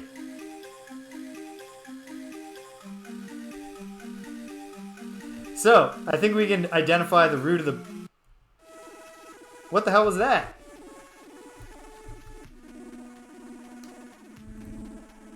So we found a second bug, Cadence. The first one, I think I can identify the root cause of it, but we'll confirm it here. Oh, that. All right. This will confirm a theory. Yeah. Spawn in DOS at least. Spawn the portal directly on top of when you're leaving a star system, and then you need to rotate to fall into it. Okay, so I'm looking for 468, 464.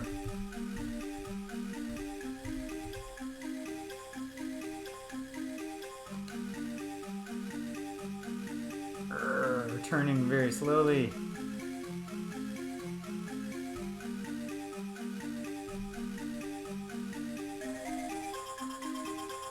Oh.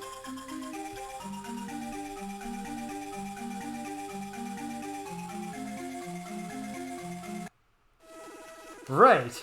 Yeah. So it must be the combination of DOS and this, right? Because yeah, obviously you're not gonna just be like, all right, let's move a little bit off of this. So what's it gonna cost me to get up to Groomsbridge from here? Groombridge. Okay, fine.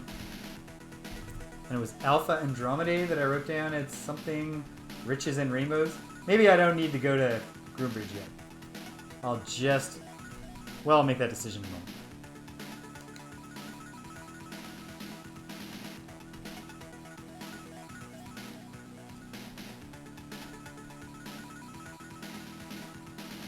Alright. I feel like I'm off to a decent start here. Especially because when it's time to... Oh, I haven't done anything, Cadence. Like, I met the Spathi. And the Slylandro now. I really gotta get down to business on that stuff, huh?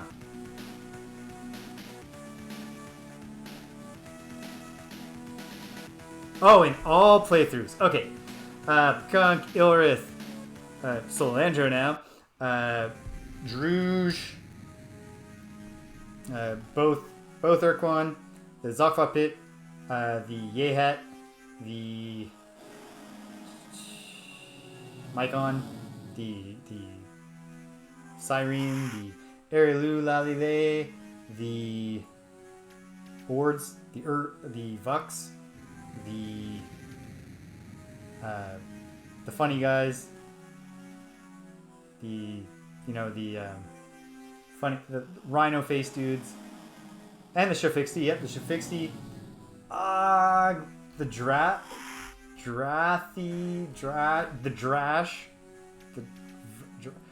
What the hell are they called? But you know what I'm talking about. Okay. Oh yes, I can see that there are definitely riches here. Thradish! Thank you. I knew there was a D and an Ash at the end.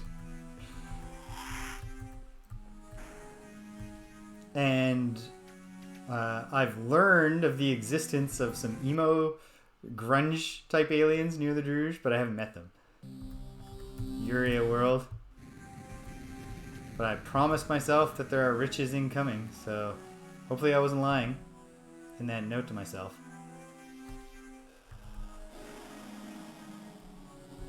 Yeah. Oh yeah, there are gaps. There are real gaps in my knowledge here. Which is awesome. So that means the third playthrough isn't just about optimizing. Alright, I recognize that I'm hardly optimizing, but I'm doing much more optimal than usual. Love gold. And here we go. Gold, gold, gold. Hopefully, our next interaction with our buddies, the Melnorme, gets us the increased storage capacity.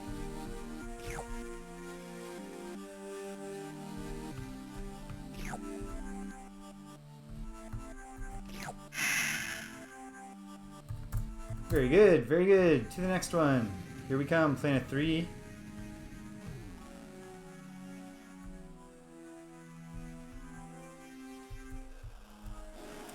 Well, hopefully, I'll be doing that now that I can get around faster. I won't feel like I'm you know, wasting fuel and precious time. Whenever I try to go anywhere, of course, I got to remember to do all the things that I've done before. Not maybe I don't need to literally do all the things I've done before, but I want to. Treasure world, very nice. This is gonna take a couple trips. Oops. No treasure monsters down there. Okay.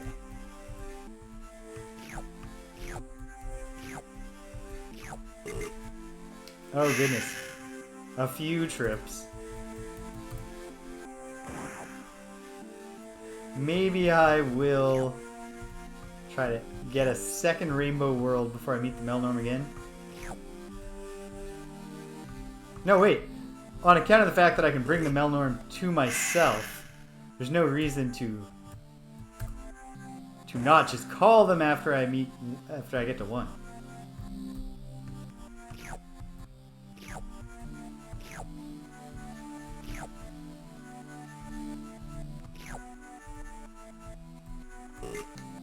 Alright. Very good there. Success. There was a green world, which is not going to be a source of great riches, but maybe something lives on it and we can zap it. And then we'll go in and look at the rainbow world and go, ooh, it's pretty. Have the ensign. Oh! Could actually be finding more riches here.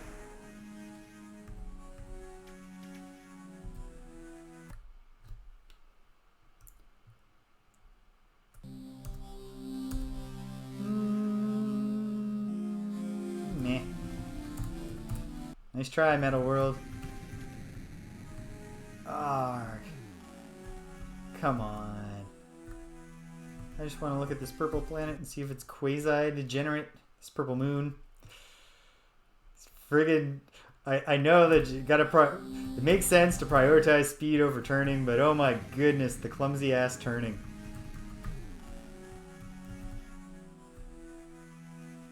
Alright, here we go. Nice.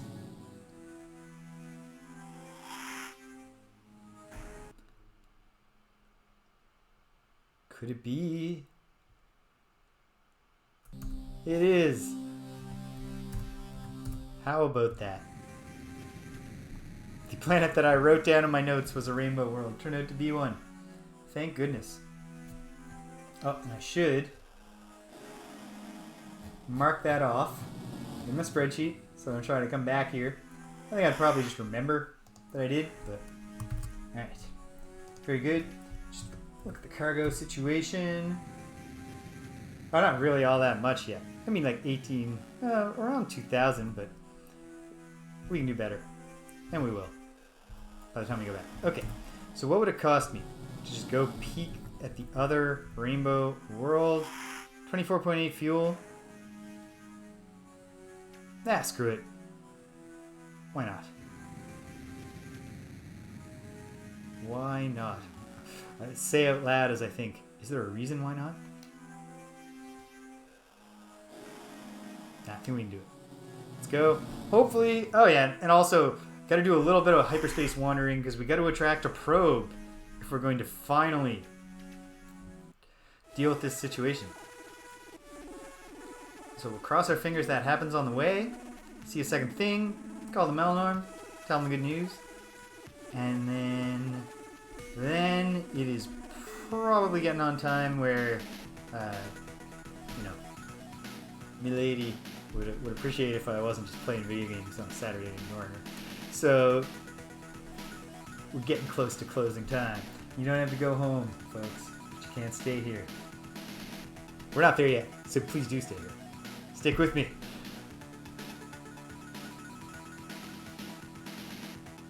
Come on. Slylandro.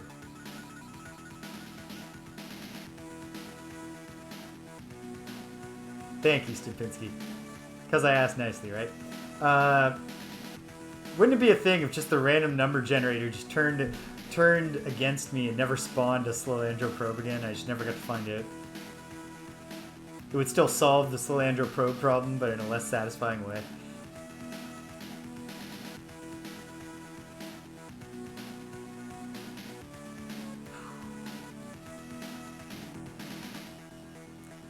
Well, I mean, you mentioned it, but this would be a great time to, like, put some meat on the bones of that. What's a cool thing your spider did?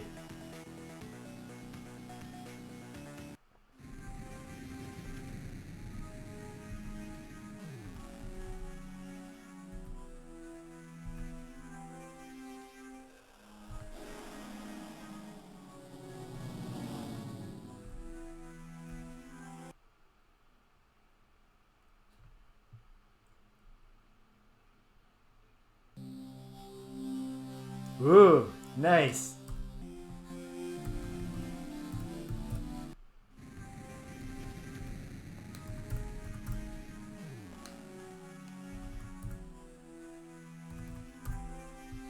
Yep, it was what I wrote down that it was. Some of us are just blessed. I should be playing the lottery, Cadence.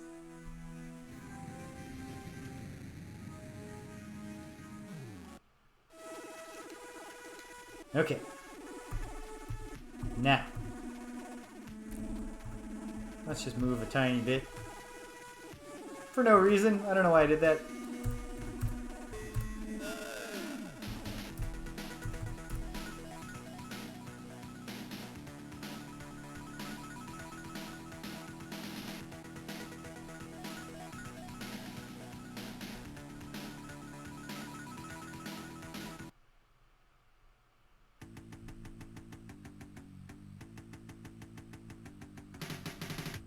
Oh, a small announcement.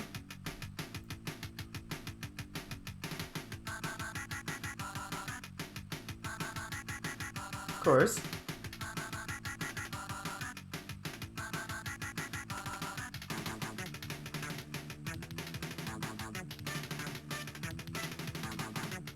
What are some of the quirks of the Splittermoan system?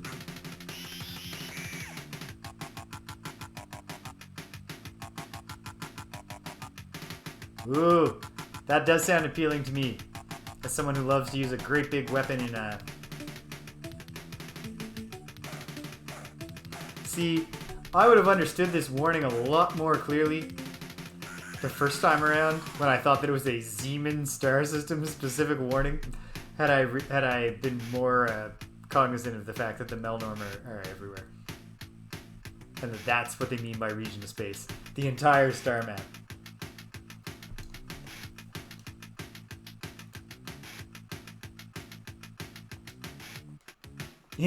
In Kirby, in Kirby and the Forgotten World, you can get an upgrade to the sword copy ability that makes it a great sword.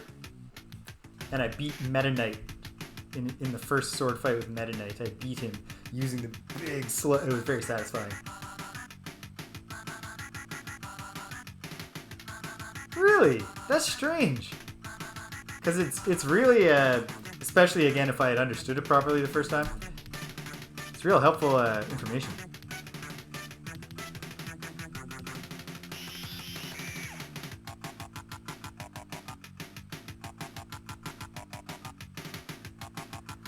Okay, let's make some purchases. A wolf human. So like, is that a werewolf or is that a like permanent beast person who is not like losing control of themselves in wolf form?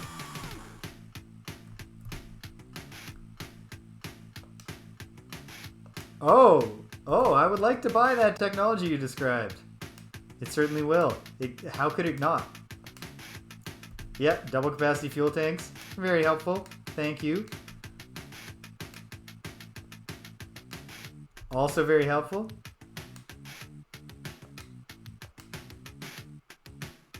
Ah, yes. The wargs.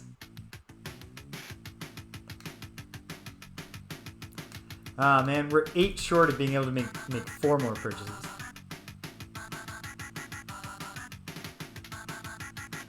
Very good. Tectonic shields. What's next? Auto tracking modules. Never use these, but thank you. Oh, man. Only in the chat, so like the stream keeps going. That's strange.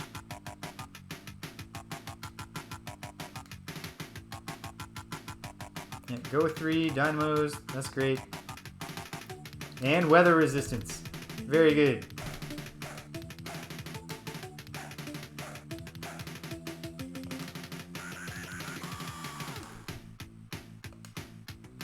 I would love to buy that. Can you loan me 8 credits? Pleasure doing business with you as well, as always. All right.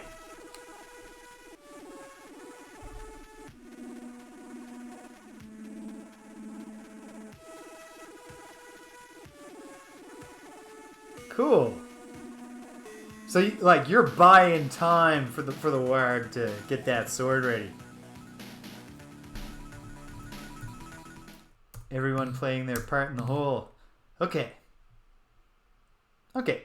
I think this is where I should shut it down for the day.